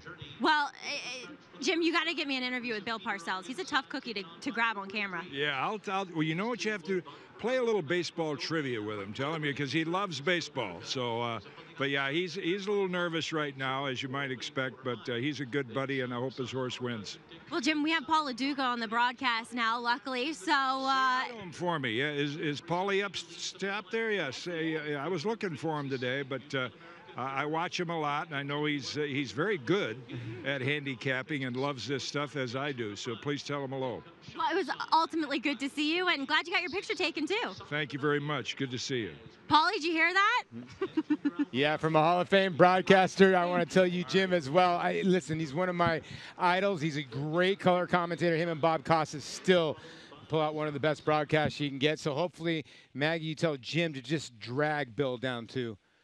For that interview. Yeah, of course, Bill Parcells and his Augustin farm going to send out Small Bear in the Kurland, the feature coming up next. But what a career that man had. Kitty, 3-time All-Star, 1982 World Series champion, and 283 wins over the course of his career. Just short of a Hall of Famer, borderline Hall of Famer, Jim Cott. He's going to go to the Hall of Fame for his announcing skills, like I said. But, yeah, phenomenal to have guys out here. You know, we had Gruden out here, the head coach of the Redskins. Maggie doing a great job of getting some of these interviews of these sports guys. Saratoga's the place to be for everybody, not only racing, well, obviously racing fans, but people of all backgrounds. It really is. You know, everybody was asked, did you come up here when you played? You get that one lonely Monday or Thursday off. Guess what? They run on Monday at Saratoga, so I made the trek up here a couple of times. You take the train, right? Yeah. Easy trip. Easy trip. You saw Jim Cott there with Don Little, president and co-owner of Centennial Farm. Congratulations to them with Rocketry getting that win in Race 8. We have the featured Kurland still to come, but so many great sights all around Saratoga when you come here. This is where the Battle of Saratoga took place on October 17th, 1777. It gave the decisive victory to the Americans over the British in the American Revolutionary War, and it turned out to be a great turning point in the war, winning them foreign assistance. The British, of course, would retreat to what is now known as Schuylerville. All kinds of great history, including the racetrack itself. It really is. I mean, races over here over 107 years old, and what's trending today, Greg Wolf? Well, Andy Serling actually is trending right now because this is going to happen on Saturday, and this line is going to be long. He signed on to participate in the Dunk Tank, and all proceeds benefit the permanently disabled jockeys fund. We're all going to be there, right? I think Gabby's warming up her arm right now. I'm getting lessons from Paulie. He's teaching me how to throw. With news of Andy Serling doing the dunk tank at Saratoga, line has begun to form. That picture taken by Barbara Livingston. I think there's a line all the way to Albany. Honestly, this is a very long line, guys. Andy, they've been waiting. You're going to have to extend. We're going to need you in there probably for a couple of hours to satisfy everyone who wants to take a shot. Listen, I'm free from 4 to 6:30 tomorrow. I'm thinking heading over there, take a little dip. I'm so in. First of all, I don't understand. The PJF has charged more than $10 for this. I think that people should be paying $50 to $100 for it. It's supply and demand. If you're up there, there'll be plenty of demand. I'm going on right at 1 o'clock for about 15, 20 minutes, and yeah, the women are going to be nice to me. It's the guys I'm worried about. I think it may actually be nice to Gabby on Talking Horses tomorrow in case she runs over and gets in line for that race. I'm not concerned. It's for a good cause, and you know, it's a great cause, and I'm happy to do it. And it's awesome. Saratoga's about having fun, you know, and if you can't have fun and you can't laugh at yourself a little bit and enjoy what's going on up here and do something good, then you just don't belong here. We cannot wait. Man, you get a great point right there, Andy. And this is the reason why I tweeted this picture out. You know, my daughter, not big in the horse game. My father basically taught me everything I knew. This is it. This is my family right here. It's horses. It's my daughter. It's my father. It's what Saratoga is about, Gabby. Like I said this before, you can come in here and wear a $5,000 suit, or you can come in here with your tank top on, flip-flops, and shorts. It truly is a family experience, and that's an amazing picture, Paul, Thank you. and good to, you know, get her started young with horses. Maggie tweeted this out earlier with the Kurland Stakes coming up in honor of the two-time Horse of the Year. Which was your favorite race from Kurland? There's a lot to choose from with him. Well, I think the Breeders' Cup Classic, which was I think the right choice by the public. A couple people was following this tweet were saying his first race, which was ultra impressive, but that 2007 Classic, Street Sense, Hard Spun, Any Given Saturday, awesome gem. Remember him? It's one of the deepest fields ever assembled in that Breeders' Cup Classic. And actually, there's the top 3 finishers from both the Derby and the Preakness who factored in the end in that Breeders' Cup Classic as well. The Kurland is what we have next, named in his honor. Of course, the Hall of Famer.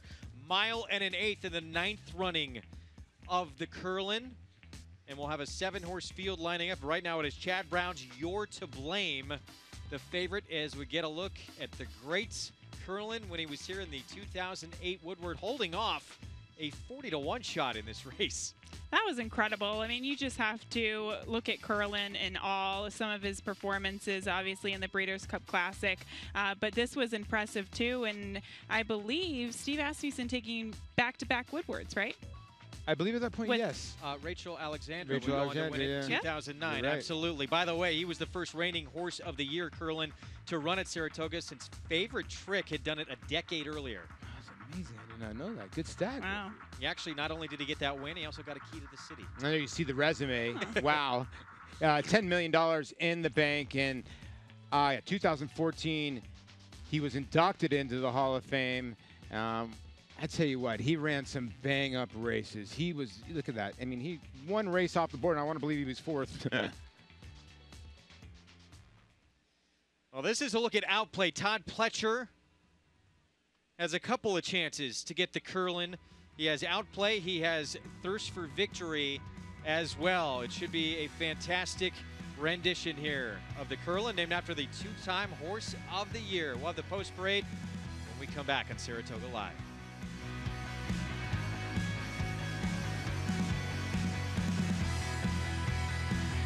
This Saturday, Kentucky Derby winner Always Dreaming returns to the racetrack. They're coming to the line, and the dream comes true. Always Dreaming has won the Kentucky Derby. Ready to face the horse that ended his Triple Crown bid. They come to the finish together, noses apart, Cloud Computing.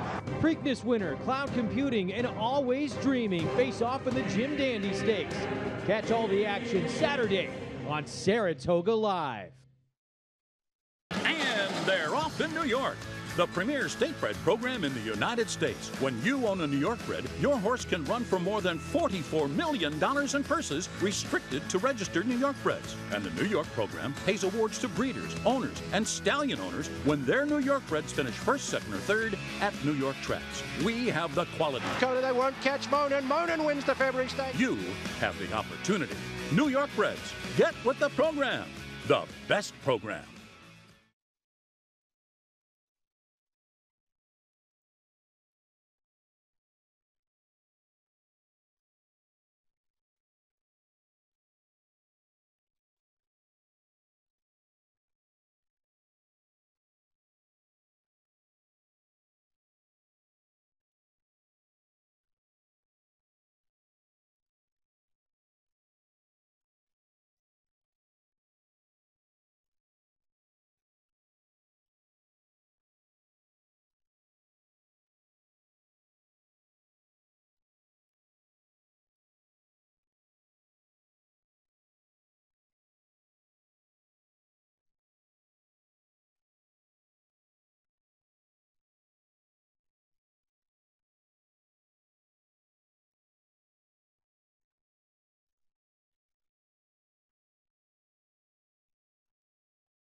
Back on Saratoga Live on Fox Sports 2, MSG Plus, and Altitude Network. Thanks, everyone, for spending part of your Friday afternoon with us here at the summer place to be. And it's going to be even more so on Saturday when we bring you this live on Saratoga Live, the Triple Crown rematch. The Derby winner against Cloud Computing, the Preakness winner. They go head-to-head in round 2. It will be sensational. Coverage begins on most networks at 5 p.m. Eastern. New York Racing Association. Well, there's the Jim Dandy. Take a look at the field that will line up. Of course, it's always dreaming. Cloud Computing, even money, 6-5. And, oh, yeah, there's some other horses in the race, too. Yeah, Good Samaritan on the outside. I think he might be the wild card horse, considering he's never tried dirt. And I think it's okay that he draws the outside. At least he won't get that dirt kicked in his face early. And we've got Pavel in there for Doug O'Neill saying that, well, he's pretty talented, but guys, I think it's going to be a tough ask there to stretch out and defeat two very good horses. We cannot wait for it. We're going to, again, have it for you live on Saturday. We hope you tune in. Of course, the New York Racing Association continues to lead the way with its Spanish language broadcast options. You can catch Luis Grandison with pre-race analysis calls of every race on the NYRA Now app. It's all available in HD. Here's Luis's call in last year's Jim Dandy Shocker. Mantiene un cuerpo en el comando. Destiny sigue tratando de avanzar y por dentro está avanzando Gobernador Malibu. Luban se sigue defendiendo brillantemente de Destiny de Gobernador Malibu. Luban con José Ortiz se la está trayendo de punta a punta en el Jim Dandy. El segundo lugar va a ser bastante cerrado ahí entre Gobernador Malibu y el Eric Guillo, hello, 27-1, I believe, on a performance that shocked just about everybody. It really did, and I think I was just telling Gabby about halfway down the stretches when Bob Baffert said, you know what, I'll send Arrogate for the Travers. I think so. I think that's exactly what was going through his head. But that was a shocker, and you guys, as we know, anything can happen, especially here at Saratoga, so we'll see. I liked him in the Preakness, and I jumped off the bandwagon. Did you really? Oh. Don't jump off the bandwagon. You got to stick with them. Kurland coming up. It is still You're to Blame for Chad Brown. He's looking to win 2 in a row here after winning it last year, running 1-2 in this race with Connect and Gift Box. For more on the Kurland, let's go to Maggie. And Greg, let's check in with the 2 current favorites. We'll begin with the Todd Pletcher trainee. That's number 2, Outplay. We haven't seen him since the Easy Goer on Belmont Stakes Day. And looking at him, he has actually filled out a bit. And I always like to see that with these young horses, with a little bit of a break in his racing. The only thing is he was a little washy when he walked into the paddock, but he's actually kind of chilled out since having the saddle on him. So, like I said, I like the progression, but maybe the washiness is an indication that he might need to race kind of a race to get back into race fitness.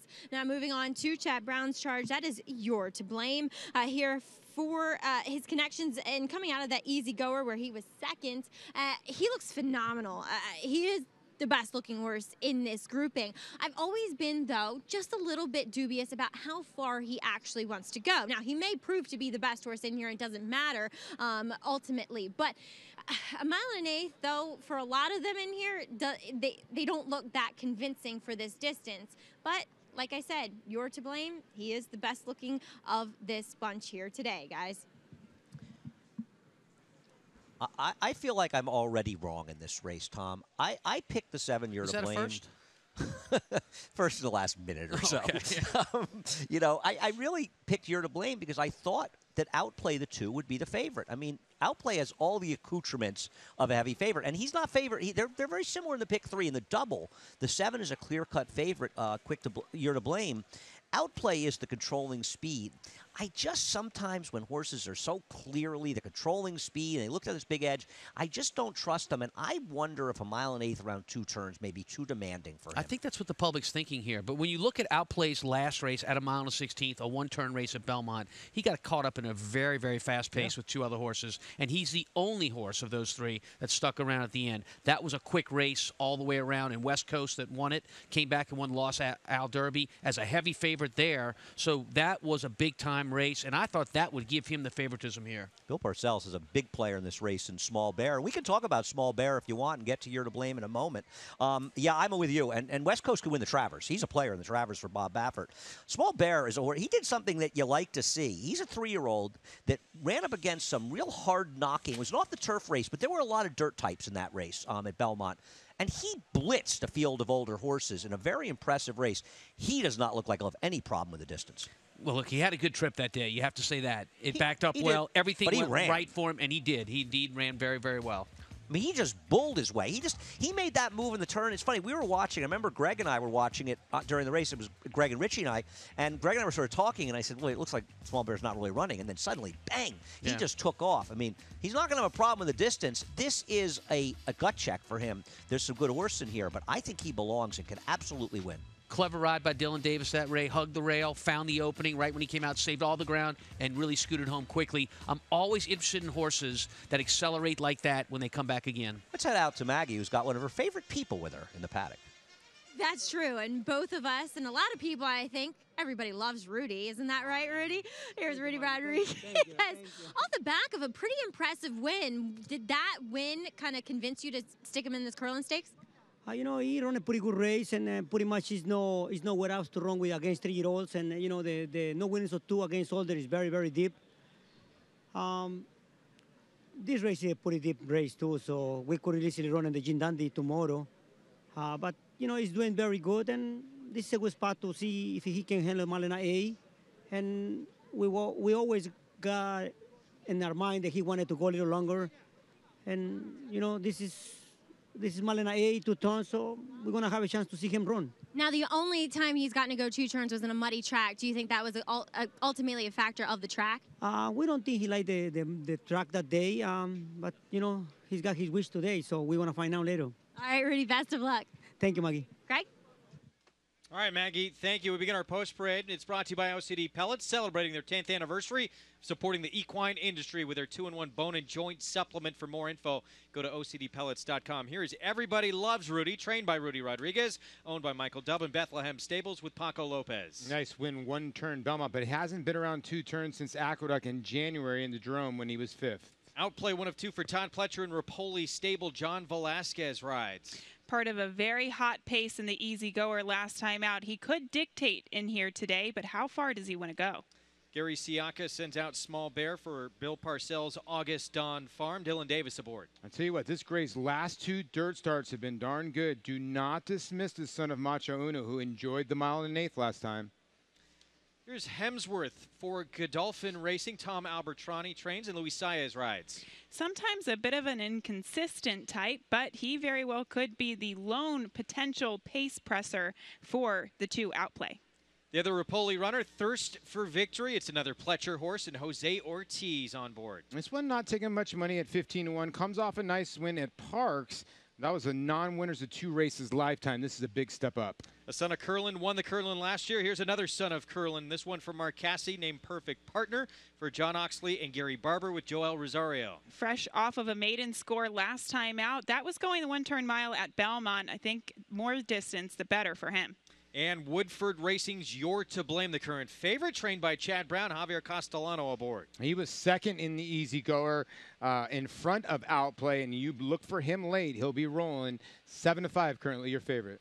Every day of the Saratoga meet, Naira Bet's offering a 10% winner's bonus on your trifecta bet on a selected Saratoga Stakes. Today, hit the try on your mobile device in the Kurland. Earn that 10% winner's bonus. See the full schedule and bet Saratoga Racing and over 200 other tracks nationwide at NairaBets.com, the official betting site for Saratoga Racecourse. It's the featured Kurland. Coming up next, 1 1/8. Chad Brown and Todd Pletcher going head-to-head a day before the Jim Dandy.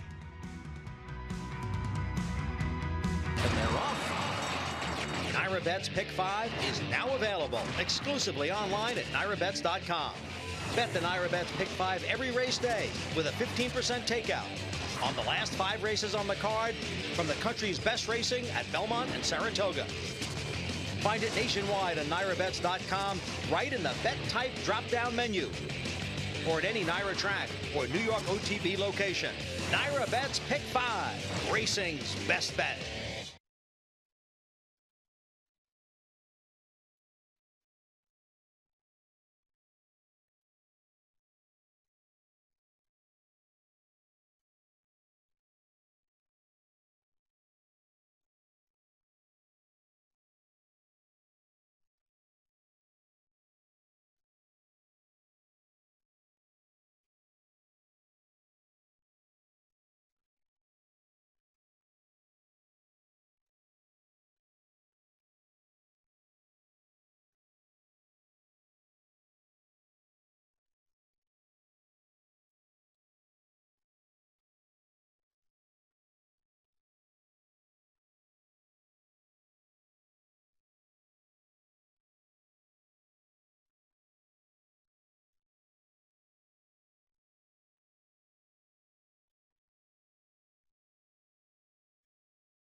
Every day is tremendous at Saratoga, but this is an exceptional Friday of action. We have our featured Kurland Stakes coming up for 3-year-olds and 2 trainers who swept this year's Triple Crown going head-to-head. Todd Pletcher with 2 in the race. Of course, he won the Derby and the Belmont Stakes. Chad Brown won the Preakness. He has You're to Blame, the 7. And Outplay and You're to Blame for those 2 trainers.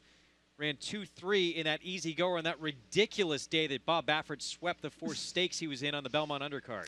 Bob had a good day, I would say, but I didn't mean to rhyme there. But the 2 Outplay in here, you really have to go back to the easy goer and kind of analyze that race and ask yourself, who do you want out of it? To me, guys, which will show it to you now, Outplay in the beginning stages of the race, he was pressing the pace 3 wide, and then the pace really imploded from there. We saw West Coast, he was sitting mid-pack. He closed from off of it very impressively for Bob Baffert. And then we saw You're to Blame. He made the last move into that pace that fell apart. So to me, guys, I want Outplay out of this race. See, I agree with you. Now, when I keep looking at this race, it's hard to discern which one you want to like. But I'm with you. He swaps back to his left lead. There's wrong lead. He's dead tired at the end of this race. Now, does You're to Blame go by him with plenty to spare? He does. But sometimes you get discouraged when a horse is just running away from you. It'd be like you running against Usain Bolt. You're not going to catch him. And I think that's what happened there with Outplay. I am a little bit worried at the 5-2. I thought that he was going to be sick. I thought these would be flip-flops. So it's confusing me a little bit the way they're playing this board. Andy, you look at the odds. What does it tote board tell you? I got to tell you, I think Paul's making a terrific point about the odds. As I was thinking it, Paul started saying it. It is strange, Paul, and the public is very clearly saying, because Gabby's right. From a dynamic standpoint, the 2 ran a much better race than the 7 last time. And, of course, that's Outplay and You're to Blame. But the public is agreeing with my reasoning on You're to Blame that they think he's going to be much more proficient the 2-turn mile and 1/8 here. Tom, what do you think? So let's talk about how this race sets up, because it set up well for You're to Blame's close last time, didn't it? They went very, very fast in the front end. And as they both pointed out upstairs, Outplay did all the dirty work. He pushed those pace setters, and he was the only one around at the end of the 3 pace setters, and there's a lot to be said for that. So does You're to Blame get the kind of pace that he needs to close today? Because I think Outplay holds all the cards. I think he may make the lead, and he may do it under a more relaxed fashion without 2 other horses pressing him. And if he does, he's tough on the end. You're absolutely right, but it's just horse racing is rarely that easy. Maybe I'm just making it too hard on myself, but I think it's going to play out differently. I think that stamina is going to prove the issue, and it's going to help the 3 and the 7. We'll see. Now, what about the 6 Perfect Partner? I thought he improved getting to the 1 turn at Belmont, cutting back to a mile, as opposed to the 2-turn mile and a quarter at Churchill Downs. It was his best race by far, and there was no point in that race where he didn't look like he was going to be the winner. If you watch the replay, he looked good the entire way in that race. This is a big step up. These are not the same kind of horses. Yeah, I think this is a much tougher spot. Now, everybody loves Rudy on the rail. Got it done, and he beat Emancipation, the full to Orb, but Emancipation came back and disappointed, stretching to 2 turns, however. I think he's a little over his head, but the last race was fast enough as we head out to Maggie. And I just want to let you guys know that I desperately tried to get Bill Parcells on as an interview here before this Kurland, but he is a superstitious man, which I can relate with, so hopefully I'll get to interview him when Small Bear possibly wins, because he, unlike the 2 favorites in here, does have a race at this distance with a win. He has proven he does have the stamina to get this 1.8 mile distance. Although physically, I will admit, he doesn't look like it, to be completely honest. He does look good in the overall sense here, but he does, like I said, have that last win at a 1.8 mile staring at you right in the face coming into this Kurland. Now, another horse who I don't think the stamina will be an issue is the horse that you guys were touching on in Perfect Partner. I completely understand Andy's saying that 1 turn, it helped him out a lot, and I do think the wide sweeping turns of Belmont Park aided a horse who's very big, very rangy. So that concerns me given the 2 turns here, but I do think this is a horse with the capability of getting this distance, with the stamina, with the pedigree. Obviously, he's by Kurland. That would be nice to have 2 horses in back-to-back years by Kurland winning the Kurland Stakes. So with him, there's a little bit of confidence, despite him having the lack of class possibly, that he will be able to compete at this distance, Greg. It would be a nice story, certainly, after we saw Connect, son of Kurland, win this race last year. The rest of this field, I mean, you brought up the concern with the odds with Outplay, who apparently is not taking a lot of money, but does everyone else look and say, well, he's the lone speed. We can't let him go by himself, but who goes with him? Well, I think the 4 near Hemsworth is the wild card horse. You look at the horse's one effort in a Grade 2 Nashua, he ran off the screen. His other races, I don't know. I mean, he's the toughest read you'll read in this race. Can he put some pressure?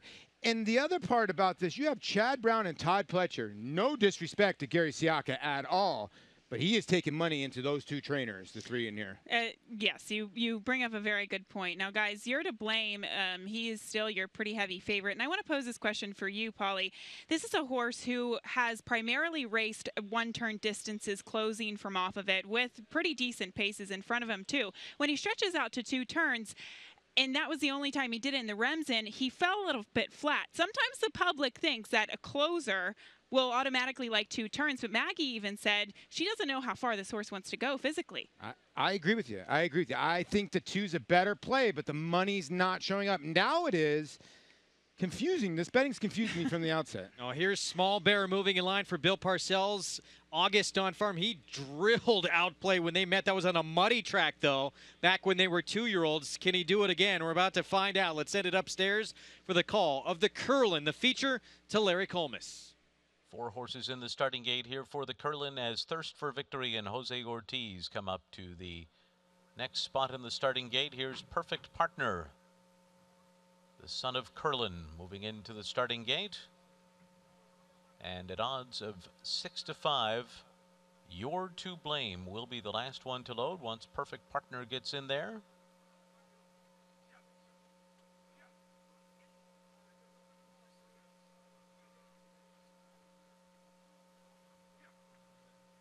Bit of hesitation here by Perfect Partner. Again, You're to Blame 6-5 right now with Outplay at 2-1. The second choice is Perfect Partner has gone in. Now You're to Blame will come up and complete the line for the 9th running of the Kurland. They're all in line, and we are ready for a start. They're off in the Kurland. Outplay outbroke them. Hemsworth's got speed too. Thirst for Victory came out running in 3rd. Everybody Loves Rudy gets a spot on the inside and rushes up right in behind Outplay going into that turn. Outplay the leader. Everybody Loves Rudy through on the inside. Hemsworth right alongside and now 2nd on that turn. After that, Small Bear, Thirst for Victory on the outside. Perfect Partner and You're to Blame is last early on here, but not far behind. 5 lengths off the lead through that first quarter mile in 24.06 seconds. Outplay and John Velasquez onto the backstretch in front in the Kurland. The leader by a length and a half. Hemsworth on the outside 2nd. Everybody Loves Rudy 3rd on the inside. After that, it's Thirst for Victory. Small Bear is 5th, racing in between horses, while Perfect Partner is 6th and down on the inside. And Javier Castellano and You're to Blame, the favorite, are last, and they are 6 lengths off the lead. The half was 48.71 seconds. There's a half mile to go, and Outplay is the one to catch. Hemsworth on the outside. Perfect Partner has progressed through on the inside. Everybody Loves Rudy is right there. Small Bear moving 3 wide on the far turn. You're to Blame is getting going too, and Thirst for Victory now trails the field. Around the far turn. 3/4, 113.29 seconds. It is Outplay the leader. Small Bear confronts him on the outside. Outplay kicks away again, though. And they're into the stretch. Outplay turning for home in front. Trying to shake away from Small Bear. It's now a 2.5 length lead with 1 furlong to go. You're to Blame is full out. 3rd on the outside. Perfect Partner is 4th. Outplay wandering in and out, coming down to the 16th pole, but he's all alone. Outplay is the winner of the Kurland. Under the wire, scoring by about 5 lengths over Small Bear. Then Perfect Partner and You're to Blame in a final time of 1 minute 50.59 seconds. A mile and an eighth, not a problem for Outplay. Rapoli Stable Silks take the Kurland. Well, when you're able to go 113 and change, great ride here by Johnny V, just to ration out the fractions here and get the job done. Good job of training by Todd Pletcher. I'll tell you what, Dylan Davis, he's going to need a glass of water because he was pumping on Small Bear. I tell you what, that horse who run second tried his heart out. He's just no match. He really did. And as you said, Dylan Davis, I think he started working on Small Bear on the backside there. But, you know, we saw You're to Blame make a little bit of a move into the pace, but then just really flatten out. I will say, though, the fact that Luis Saez took Hemsworth under an absolute stranglehold in the first part of the race and didn't pressure outplay definitely helped out. When the race broke, Wolfie, the four Hemsworth had a ton of speed. He took a hold, and as soon as he took a hold and flanked outside, the race was over. Tom called it before the race that he was going to be able to toy with this group unless somebody went with them. The four looked like it, but it just never materialized. Well, we have Chad Brown and Todd Pletcher in the main event, the Jim Dandy on Saturday, but in round one, Andy, it goes to Todd Pletcher. It does, and it's interesting, the odds 2 years ago have been inconceivable that in a race like this in the dirt, that Todd Pletcher would be the second choice, especially with a lone speed. But the times have really changed, but the result didn't change. No, there's a new sheriff in town. There's no doubt about that, and Chad Brown is that new sheriff. But the old wily pro, Todd Pletcher, knows how to do it. And this race was probably won in the first quarter mile, Andy. When the four-horse Hemsworth decided to let Outplay have that lead and slow down the fractions as he pleased, he just controlled it from the front end. And listen, I don't think that Hemsworth would have won. But, you know, Gabby's right what she said. I mean, when has strangling a horse down like that ever not blown up your face? And he was a long shot. So let him roll there.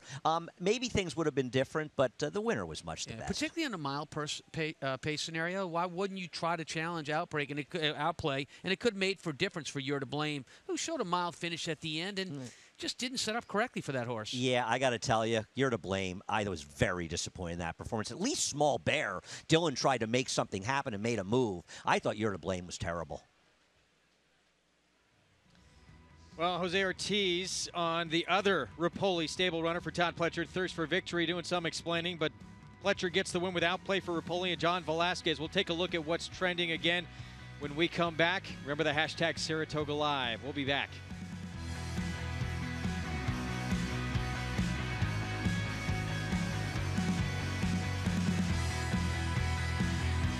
Claiborne Farm is proud to offer the regally bred Orb. The son of Malibu Moon compiled a 5-race winning streak that included the Fountain of Youth and Florida Derby.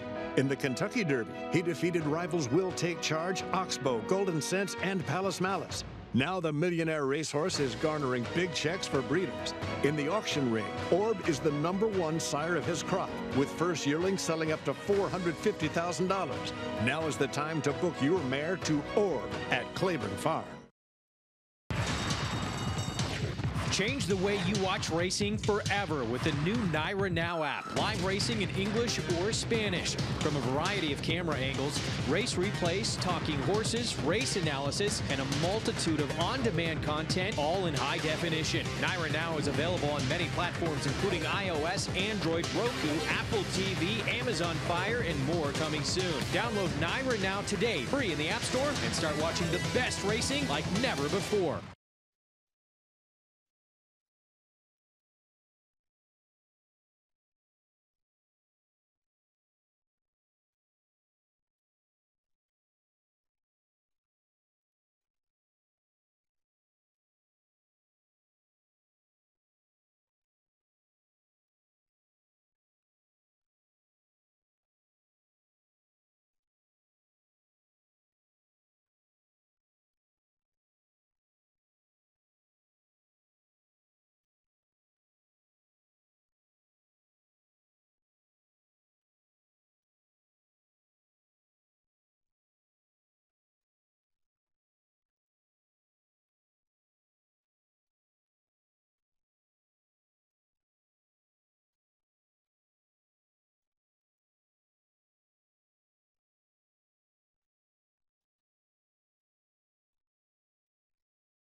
On the 9th running of the Kurland, it goes to trainer Todd Pletcher, Rapoli Stable, and John Velasquez with the son of Bernardini. Outplay takes some gate to wire. Good ride here by Johnny Velasquez for Rapoli Stables, and he can get his 3rd lifetime win here, gate to wire fashion. Standing by with a winning trainer, he's got another good 3-year-old, Todd Pletcher.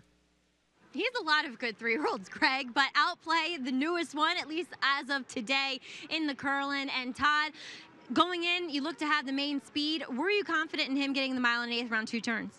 We felt like he'd get the mile and 1/8. He's certainly bred for it, and we thought we had a pace advantage. We didn't know what everyone else was going to do, but that's kind of the way the race unfolded was the way we projected it would. And he's had nearly 2 months in between races. I don't know, to me personally in the paddock, it looks as though he gotten a little bit bigger. Is that kind of something that you notice? Is he training more forwardly? He's physically developing. He's doing well. He has a tendency to get a little warm when he first got to the paddock. I thought he was a touch sweaty, but he cooled off nicely, and that's kind of typical of him. But he seems like he's just getting a little better all the time. And how confident are you heading into tomorrow's Jim Dandy? It's a matchup showdown once again, but at least you have the freshness with Always Dreaming this time around. Yeah, it's a delicate balance, what we've been trying to do since the Preakness. We want to have him fit for the Jim Dandy, but we don't want to overdo it. We wanted to freshen him up a little bit. Hopefully we did, a good job of that. The track, I think the rain has maybe tightened it down a little bit. It concerns me that it's a demanding mile and 1/8 right now, so hopefully have him fit enough. He's been very sharp the last few mornings, so we're excited to get him going again. And you've kind of alluded to the fact that maybe Jim Dandy isn't the end game, but that Travers is. Well, when you have the Kentucky Derby winner, you don't want to get beat, but right. You also have to have bigger goals down the road. So, like I said, hopefully we've done a good enough job of having him prepared for the Jim Dandy, and also have something left for bigger races down the road. Well, Todd, looking forward to it. Congratulations here, a dominant performance by Outplay. Thank you, guys. Awesome. Maggie, thanks. So that is the big matchup tomorrow. These two trainers, Todd Pletcher, Chad Brown, go head-to-head again with a Kentucky Derby winner and the Preakness champ as we take a look at the odds here in the field for the finale. But it was interesting, Todd Pletcher, he called an audible on the work from Always Dreaming and wound up taking the horse to the Oklahoma training track instead the other day. I know the World Series of Poker just ended. I wouldn't want to play poker against Todd Pletcher because I could not read that interview at all. He's sort of back and forth a little bit, isn't he? I think he's kind of talking around the Jim Dandy and saying that, our end goal is on the Travers and we're going to use this as a stepping stone for the Travers. So I don't know. Usually we see Todd Pletcher fully crank his horses for the big ones, and maybe that's going to be the plan for the Travers. But as you said, the audible, he said the main track was playing a little bit slower in both the morning and the afternoon than what he wanted, so they called an audible and went to the Oklahoma. So he's in the past gotten to be a little bit of a quirky horse, but we'll see how it all shakes out. Cloud Computing's a very good horse, so he's going to have to come in with his A game. He made a great point because Andy had mentioned it a couple of days ago about the rain. We needed the rain, but it tightened up the racetrack. Now, have the time's been insane fast? No, they have not today. They might get faster tomorrow with a little bit more sun. So that could be the advantage of Always Dreaming because he's going to be setting the pace in that race. Cloud Computing's not going to be far away from him. Both are fresh and ready. We've not seen either of them since the Preakness, but we know both will be 100% fully cranked for that Midsummer Derby for the Travers. So will they have enough left in the tank after the Jim Dandy tomorrow? We're going to find out. It's going to be a fascinating rematch. Here's the late Pick 5 follow-up. We had that big price 9-1 on Tale of Saval, in which that was a very competitive race. You got to go fairly deep to get that horse in that race. Absolutely, but he did get a dream trip sneaking up the rail, and if you liked him, well, you got a good price, $21.40. End up getting Flatter Me Fabulous was your favorite, $20 winner. Second choice, another favorite. The worst you can do is to the drawing horse here, the 13, Digital Destruction for Linda Rice and Jose Ortiz, $712. Great payoffs considering you really needed to get to Tale of Saval, and that's it. 5 of those horses, mostly the big long shots, will carry over your pick 6. Time for more What's Trending, and of course with the big matchup looming on Saturday, that's what everybody's talking about here at Saratoga. Derby winner Always Dreaming on left, Belmont Stakes winner Tappert on the right. Just another morning at Saratoga Racecourse. That from Dan Silver with Naira. You think they smack talk to each other? Just another morning in Todd Pletcher's barn, right? Right? 2/3 of the Triple Crown right there. This is from Marissa Jacques. Cloud Computing just hanging at the barn. Chad Brown says he's training well up to Jim Dandy tomorrow. You know, I got to see him in the morning a couple days ago. He is such an incredibly smart horse. He just surveys his surroundings. He's a horse that I think is really developing into a good one, guys. And he didn't debut until February over the Inner Dirt at Aqueduct. Remarkable. No, it really is amazing. And just to jump into stakes action right after that, to win the Preakness in your 4th career start. And like I said, his sire only raced once. I mean, Chad Brown has handled this horse unreal. Mm-hmm. Always dreaming, of course. Your Derby champ did not go his way in the Preakness, where he finished 8th and basically was done at the 3/8 pole in that race. But this is from earlier today. Taking a look around the barn area there. And will he have his A game? Here's John Velasquez on the matchup. The same thing, basically what we did in Derby. We're going to come out running into the first turn. I see the speed in the outside. Obviously, the horse coming from Springton. I'm pretty sure he probably is going to go to the lead. And if he is, I just kind of sit second in there and pretty much do the same thing we did in the Derby. And hopefully he can show up the same thing he did in the Derby. I don't think it's going to affect a little bit because it's only 5 horses field. My horse, he got great post inside. I know Always Dreaming, they got the 1 hole. I don't know. We have high expectation with the horse. I don't know how he's going to develop in the race. I think it's most important how the horse break out of the gate and see how they fold in the first turn. And then I take a decision from there.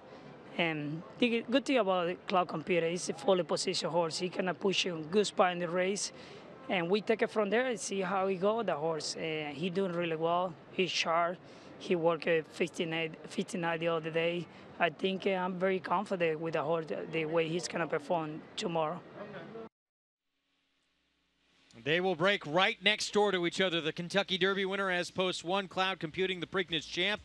Post 2, as they go at it one more time on a sensational Saturday afternoon here on Saratoga Live. Yeah, you know, the worry is, and what the wondering is Always Dreaming, you know, the Kentucky Derby, was that a golden rail that day? And, you know, did the real Always Dreaming sort of come out in the Preakness when Cloud Computing got the best? And let's remember who Cloud Computing ran down. He ran the 2-year-old champion who was clear, Classic Empire. But Cloud Computing, and we haven't really mentioned this, guys, he got a perfect trip. We saw that Classic Empire, he was a sacrificial lamb. Yeah, Nobody was going to go against Always Dreaming, so he had to go. So he made the first move into the pace that collapsed, whereas Cloud Computing made the last move into the pace collapse. How often do we see that in the afternoon? That's the position you want to be in. Yeah, and I think you got to give Javier Castellanos a great credit because he was able to swing off that cover and get the job done. He's going to have to ride a little bit different tomorrow. I would think that Always Dreaming goes, and, you know, like Javier said, he is going to wait what Mario Gutierrez is going to do with Pavel. And I think he sits and goes there and tries to sit outside and doesn't try to bury himself. Well, go ahead. It was kind of funny to see Javier Castellano not sure of how the pace scenario is going to develop, because he is one, he's in the books, he handicaps those races, he knows, he paints a picture before he goes into every race. So it's a good thing that Cloud Computing draws from post 2 because it gives him tremendous options. Yeah, after watching that race, I felt for Classic Empire. I mean, he did all the work in that race, and it was just, he'd gone through so much in that Triple Crown campaign. But lights out performance from Cloud Computing. Will he get another good trip? Sometimes small fields, you don't always get clean trips. It can get tricky. Again, we just saw Outplay, one of Todd Pletcher's runners. And I still feel going into the Jim Dandy tomorrow that someone Always Dreaming, your Kentucky Derby winner, is a little bit of the underdog. And I think that Cloud Computing is going to end up being your favorite. And what's going to happen tomorrow, we'll see. Johnny, if you're going to go to the front end again, or are they going to let him go? I think they're going to play different tactics tomorrow. I don't know about favoritism because you can't discount how the popularity of the Kentucky Derby winner. So we'll see. We'll see. Want to remind everyone, get social with us. You can find us at hashtag Saratoga Live on Twitter. That's where you can find our show and correspond with everybody. Those are all our Twitter handles. And, of course, 2 of our stars on this show donning the cover of a magazine, Her Life. Luscious locks. Look at that How hair. did that photo shoot go? I texted that picture to my friend. She said, I didn't know you could get that much volume in your hair. I said, I didn't. Someone else did. And, you know, if we could actually take a closer look, the real story of that photo, removing tattoos and regrets. I didn't know that you had tattoos removed. Yeah, I haven't had tattoos removed because you'd have to have a tattoo to get one removed. But you don't want to give away the story. It's okay. You have to read the magazine. Gabby one doesn't want to give time, it a away. couple of years ago, you know, guys, things got a little crazy. It happens. Oh, all right. Well, you can get that coming out, I believe, next week. Maggie Wolfendale and Gabby Gaudet. And then these two guys, not to be outdone, not looking quite as good. That's going to be Andy and I after the dunk tank tomorrow. Right there. That's what our hair is going to look like. By the way, Andy, I mean, that is some flowing locks. You look a little bit like Mufasa. Andy, you look great in white. That was when I used to have hair. That was a few years ago, many years ago. I think the tattoo's actually referring to me. I don't want to divulge a lot about it, but that's what that article is. Really? Now that would be a bet I would have lost. I didn't think you were a guy that had a tattoo. You would be correct. I appreciate that photo, and I really hope that gets around. There's a lot of bad photos of me on the internet. I'm sure that'll be joining it. I could have swore I would have put all my money on the fact that Andy got a cloud computing tattoo after that one in the Preakness. Oh, ooh. Cloud computing hat, though. There's still time. If he wins tomorrow, maybe we can convince him to. We still have another race to come here, the 10th, 5.5 furlongs on the turf, and it is the also eligible, do not forget the 13 who draws in here for Linda Rice, Digital Destruction, who's the one to beat, but money laundering, dropping in class, intriguing as well. We'll be back. Make NyraBets your home for online horse racing and betting. Use NyraBets to bet on live horse racing from around the world. Bet from anywhere, anytime using your computer or mobile device. Earn valuable reward points on bets. Play in our exclusive promotions and earn cash rebates. Sign up at NyraBets.com and start earning your sign-up bonus today. NyraBets, racing's best play. Use promo code PICK5 to get a $200 new member sign-up bonus on NyraBets.com.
Back on Saratoga Live, Greg Wolf, Paula Duca, Gabby Gaudet upstairs with you here. The great Secretariat. I believe the Sanford, the only race where he was not favored in his career.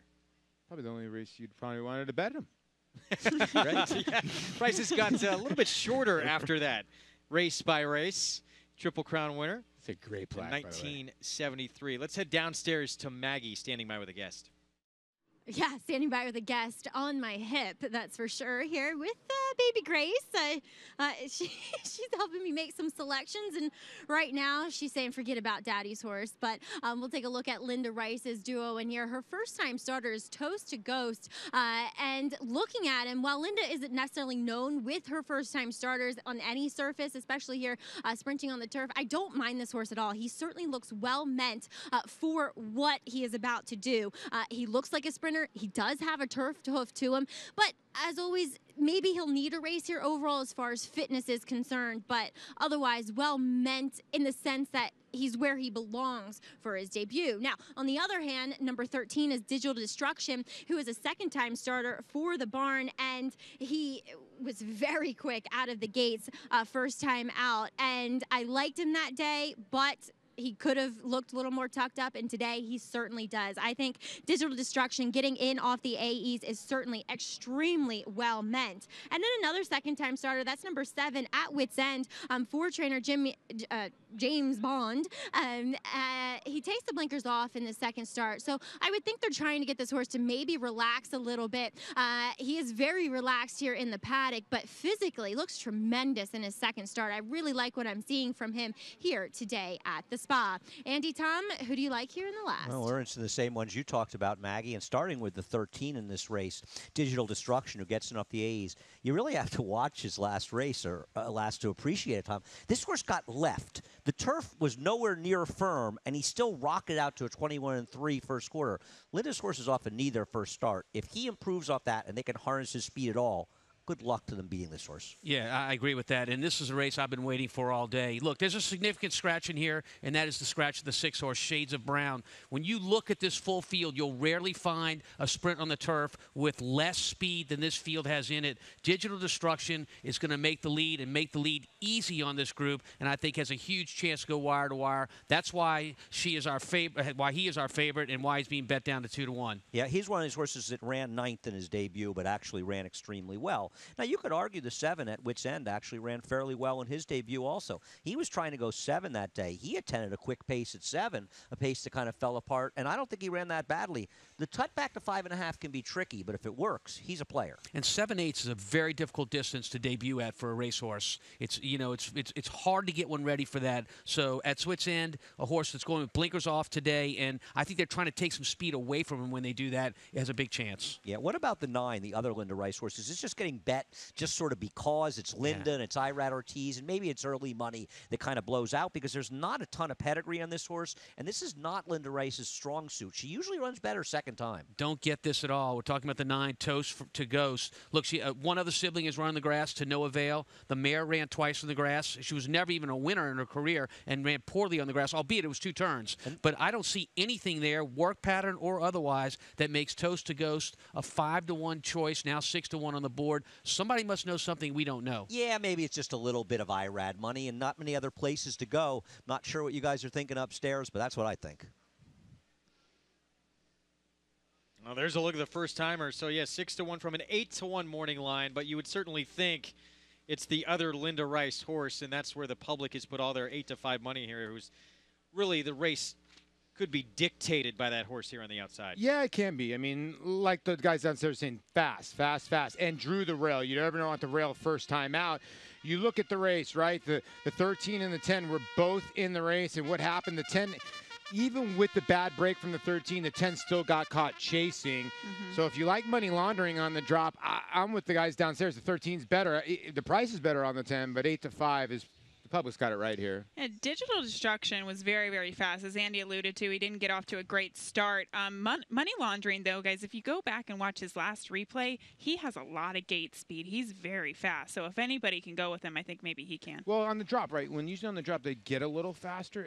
I'm with Gabby. I think it's money laundering tries to stay closer today. And look who's aboard. A rider we've been talking about all show long, who is a send aggressive rider in Kendrick Carmouche. Well, the problem was Digital Destruction, like they were downstairs saying, he did get left and made it pretty easy. So the 10's going to have to push a little bit quicker from the gate. Time for our post-parade, and we will start things off with Mount Upton, trained by Joe Sharp. Luis Reyes aboard. Ran well in his debut against a weaker bunch. Poorly last time, but gets Lasix. Perhaps he bled. Cecilia Mike will try the turf for the first time for Gregory Sacco and Jose Lezcano. Yeah, this is the horse that drops in for maiden claim for the first time in his 15 lifetime starts. Victory's Cash is the 3 blinkers go on for trainer Bruce Brown. Rosario Montañez, I should say, in the irons. Turns back off an off-the-turf race, but his one turf race at 6 furlongs at Belmont was not good. Colonel Andy, the blinkers come off for trainer Tom Morley and Eric Cancel aboard. He had 2 wins yesterday. Look, he's shortening up, and he's making that equipment change, as you say. They're looking for a better result off that first start. Here's the 7 at Wits End for James Bond and Paco Lopez aboard. Horse named how I feel, sitting next to Tom Amos. Actually ran well enough in his first start going 7 furlongs. Hopefully the cutback will help. Toast to Ghost, the first-time starter. Irad Ortiz Jr. aboard for Linda Rice. Taking some money, it might be Irad Ortiz money. First-time starter for Linda Rice has not a lot of pedigree for turf. And here's Money Laundering in for a tag for the first time for trainer Bruce Levine with Kendrick Carmouche. As you mentioned, first time in for a tag, and he's been facing much better than this group. Leatherhead Lurie long shot with Mike Luzzy for AC Avila. A long shot for a reason, has had many chances. Tis Wicked is the 12 at 38-1. Dylan Davis rides for Richard Schosberg. Yeah, look, well beaten in his last and his last 2, as a matter of fact, and I think would be a major surprise here. And the 8-5 favorite in from the also eligible list, Digital Destruction, dropping class for Linda Rice. 8-5 is a very tough price to take, but this horse did run extremely well, breaking slowly and rushing up into a very fast pace in a good turf course. A little bit more easy to handle second time out. He will be tough to beat. With the Tide at 51-1. Don't forget the 15 out there somewhere. Actually had a troubled trip on the turf at this level back in November at Aqueduct. Goes out for Artie Magnuson, who used to be the assistant to Kieran McLaughlin. Nice to see Artie with a starter, but is overmatched on paper. And there's a look at the 5 U Rocket blinkers go on for trainer Michael Lauer with Manny Franco. Hopefully the blinkers will make a difference. Showed some speed, though, going 7 furlongs, so may appreciate the cutback, if nothing else, today. All right, so it certainly looks like the 13. Obviously, the speed of the speed in this group. At Wits End maybe can show some paces. The 5, maybe the other, who not necessarily can win the race, but can put some pressure on the 13. I don't know if he's going to want to do that, though, Greg. This is a horse who did receive Lasix for the first time last time out, stretching out in distance. And the fact that he couldn't make the lead when they went 25 flat, 48 and change for the opening half of the race, I don't know if he's going to have the same type of speed cutting back in distance. But the blinkers do go on. I could see him maybe being in that chasing position more so. I wouldn't even mind maybe a crazy long shot, Paul, the 1 Mount Upton. I'm not always a big fan of the rail post position going 5.5 furlongs. But if someone does pressure the speed of the 13 in here, why is this horse impossible if he duplicates his race 2 starts back or even improves off of that with Lasix? Yeah, you make a great point because I actually tend to disagree with what Tom was saying. I do think there's actually is a little bit of pace in here. Now, is the 13 the speed? Yes. But when you look at the rest of this field, who can make up any ground? It's the 1 Mount Upton, first time out, made up some ground, last time bad, and Andy alluded that maybe Blood now getting Lasix. A lot of horses making changes here, right? The 3 Victories Cash, blinkers on. Colonel Andy, blinkers off. It seems like a lot of these trainers are trying to make some kind of changes to get somebody to finish. None of these horses can finish. And yeah, you bring up the 4 as we take a look at that first-time starter there for Linda Rice, continuing to warm up. But Colonel Andy, the 4, horse has shown great speed in the past. Now the blinkers come off, but then last start he sat off the pace, and he's actually been effective being on the lead or coming from off it. Well, it's been a little bit of Groundhog Day for this son of Freud, right? So the blinkers are coming off because they're getting the same result. 4th, 2nd, 6th, 6th, 3rd. He just comes from behind. They try to go to the front. They're trying something new. They're trying to check off all the boxes is what they're doing. If he doesn't succeed here, maybe we could see him try stretching out to 2 turns or something like that with the blinkers off, because he is a horse that just seems a little bit flat. He doesn't pick up the pace. I don't know if he's got the same type of speed to keep up with these other turf sprinters. But, hey, if the pace collapses in front of him, he's going to be sitting in the catbird seat. Interesting, but we certainly all agree that it's the 8-5 favorite. It's going to be the one in front. Can that horse hold on, gate to wire? What do you guys think? Well, a couple of things. These turf sprints have not been dominated by speed recently. I think that's a question. Nobody in this field can possibly run with Digital Destruction unless Linda's sort of slowed him down and they don't ride him aggressively. But his first race, from perspective, he broke 2 lengths slow. It was a good turf, that serious give. We had real rain that day, and he went 21 and 3. He could go 21 with that kind of speed. The question is, will they rein him in at all? What do you think, Tom? I don't think they will. I mean, look, Jose Ortiz rode this horse the first time. He's back on again for Digital Destruction, and why would you? When you go through this field and you say, what's my best chance to win this race, it is without a doubt getting the advantage on this group of horses early, which this horse will do. I have a general question on that, Tom, as a trainer. Do you think that sometimes trainers take away a horse's asset? Sometimes they have speed? Because a lot of times they do train out. They think it gives them more longevity. Where do you stand on that from a training perspective? I don't think there's any question about it. I think there are trainers that train for speed, and a lot of their horses will carry a set of blinkers and maybe a small shadow roll. They like that tactical speed. You see Baffert do that quite a bit out in California. And I think other trainers want to make their horses go long, all of them, all of the barn. And there's no such thing as that. And yet they're stuck with a group of horses that they're perennially trying to make distance horses. They can't get as long as they want. It seems like a trainer's ballywick sometimes. Maggie,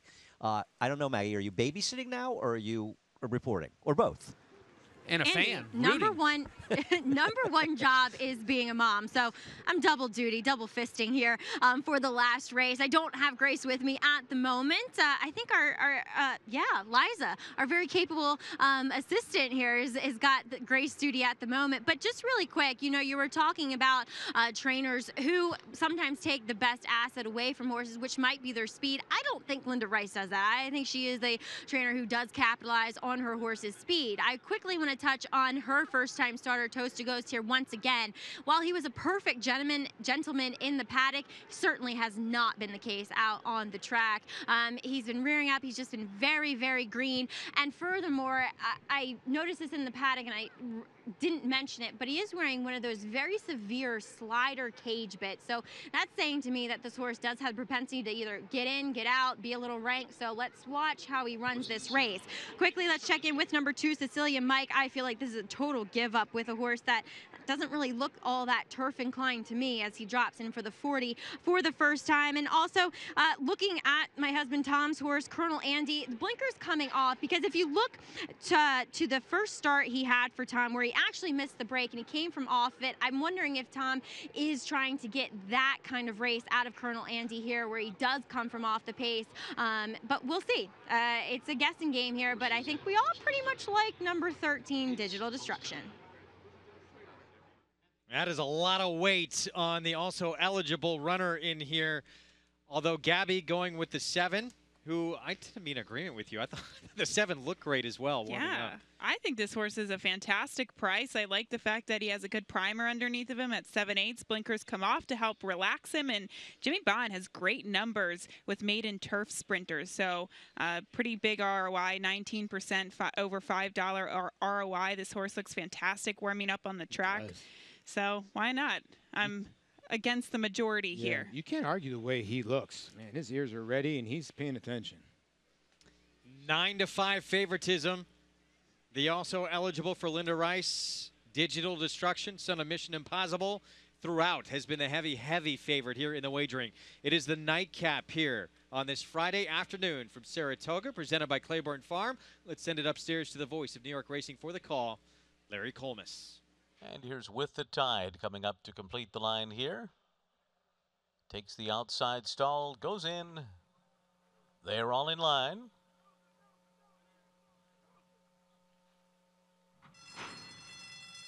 They're off. At Wits End had a sharp beginning.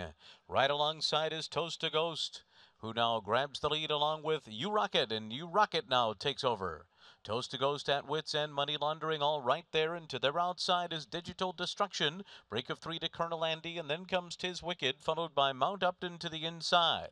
After that, it's Victory's Cash. With the Tide is next by another 2. At the back of the field, Leatherhead Lurie and Cecilia Mike. 21.9 was the first quarter. Around the far turn, it is Digital Destruction and You Rocket vying for command here. 4 in front of At Wits End, running in third. Money laundering is fourth. Colonel Andy to the inside is fifth.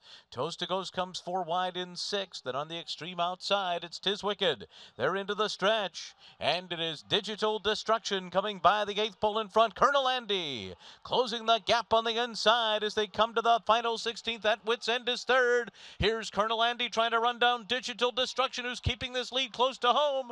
Digital Destruction, Colonel Andy, a last bit on the inside. Got there!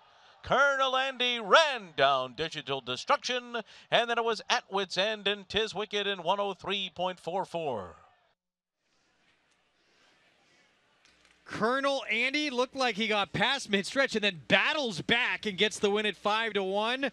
Well done, trainer Tom Morley. Eric Cancel, who had, again, 2 yesterday. Blinkers off, the right move here. Great ride. You called this, Gabby. Who was going to be sitting in the catbird seat? They went a little bit faster. I think that Jose gave the 13 a great ride. He didn't get involved in that speed duel, stayed out of trouble. Blinkers off worked. Got to see his runner. Exactly. And to be honest, Jose Ortiz did a little bit of race riding coming down the lane. It looked like he was maybe in the 3 path or 4 path. He came over to intimidate Colonel Andy up the rail. Guys, I think Baby Grace might be a pretty good luck charm. Look at that. Now she's time dancing. to celebrate. Maggie and husband Tom Morley get the win. I even saw your daughter in the winner's circle. Yeah, you can see. Look at the rail event. right here in the 4. He was just absolutely loaded, was Eric Cancel. And once he let loose, he's not going to go to the whip yet. He's going to figure out where he needs to go. Then when he dives to the rail, look at Jose. He peeked back to his right, and boom, Eric Cancel's on his left. And Gabby's right. Right here, he's going to point his horse towards the 4. Just gets out-dueled here late. Yeah, Colonel Andy was extremely game inside because that did not phase him whatsoever to get a little bit of pressure from his outside. The blinkers off, as he said, Paulie, he got to see his competition today, got to see where he was going, and he was going to the winner's circle. Andy, that's a tough spot to come back from, too, once you're past mid-stretch down on the inside. I feel like I'm watching a different race. I don't know that he was past. The 13 was in front. But a couple of interesting things in here. I think Jose Ortiz was concerned, and I think Linda Rice was too, about trying to throttle the 13 speed. But also, if you've been watching the turf sprints here, horses have not been making moves inside. The running has been done in the middle of the track in the stretch, and I feel like that's what Jose Ortiz kind of wanted to do. Eric Cancel ignored that, and it turned out to work out for him by coming through in the inside. But this is not a move that has worked out, so he took a shot, and it worked. Well, I need an explanation because he absolutely left the rail open for that horse. He could have made the 4-horse go around him if he had moved down to the rail. He was clear of the entire field to do that, and I was actually surprised he didn't make him go around. I think it's because the riders have been seeing what's been going on in these turf sprints. They've been middle-of-the-track moves. The turf clearly has some give in it. That's not a particularly fast time for these races. I think that's the case.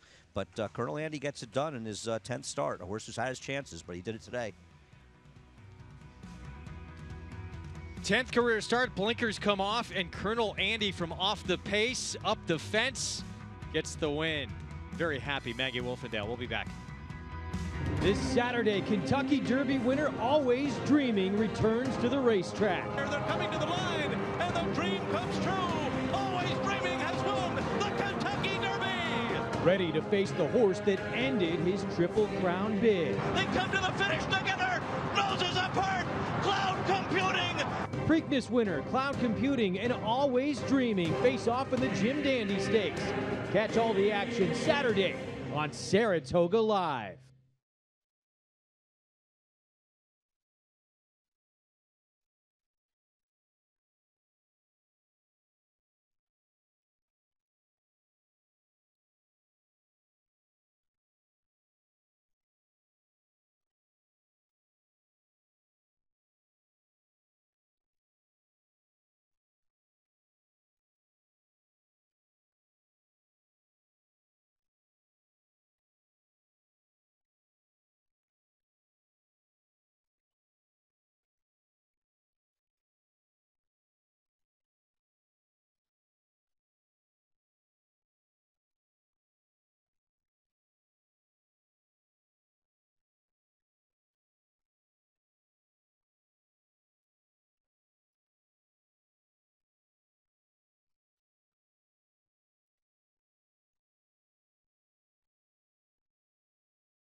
Back on Saratoga Live, and it's a family affair in the finale. Colonel Andy, the blinkers come off, sits back off the pace and gets the job done. Just getting by. Digital Destruction here in the nightcap, 5-1. I don't know if Andy's mad because the horses might be named after him or he didn't bet them, but if you had this pick 6, $45,000.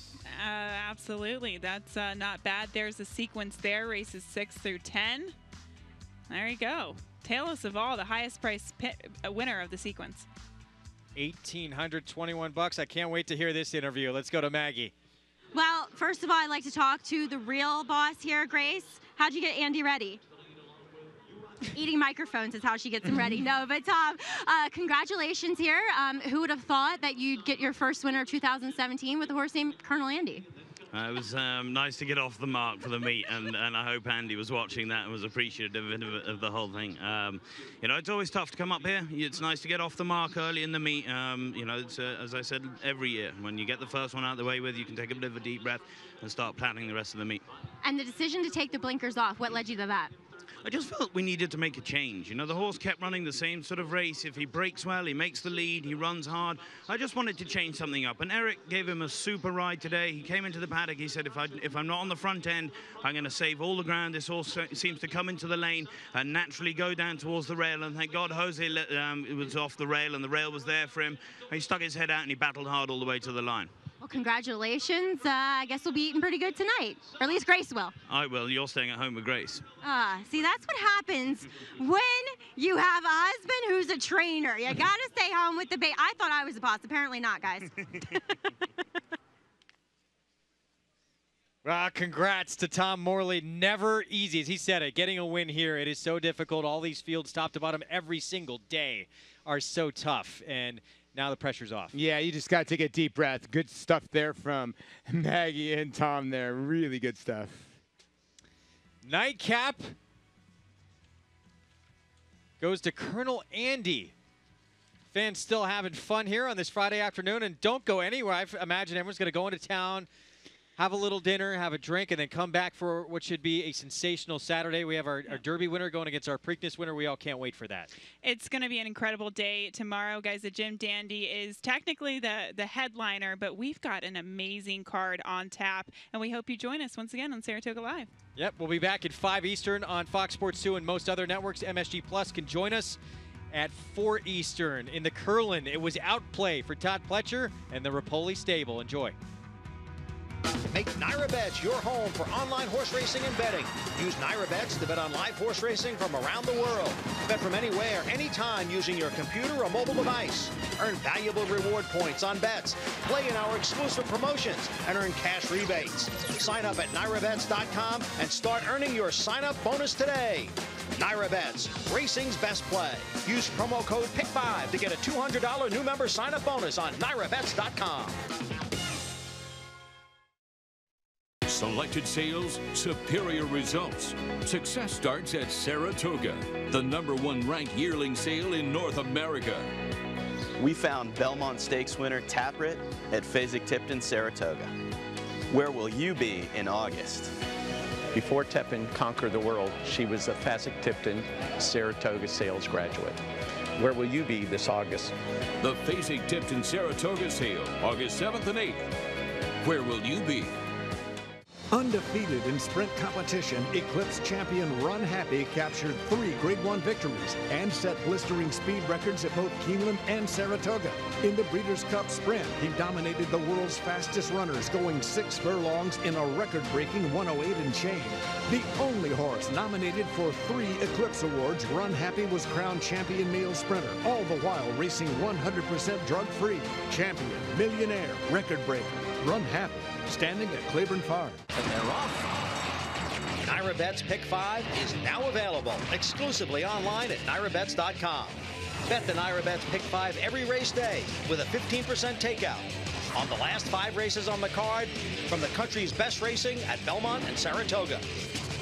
Find it nationwide on NyraBets.com right in the Bet Type drop-down menu or at any Nyra track or New York OTB location. NyraBets Pick 5, racing's best bet.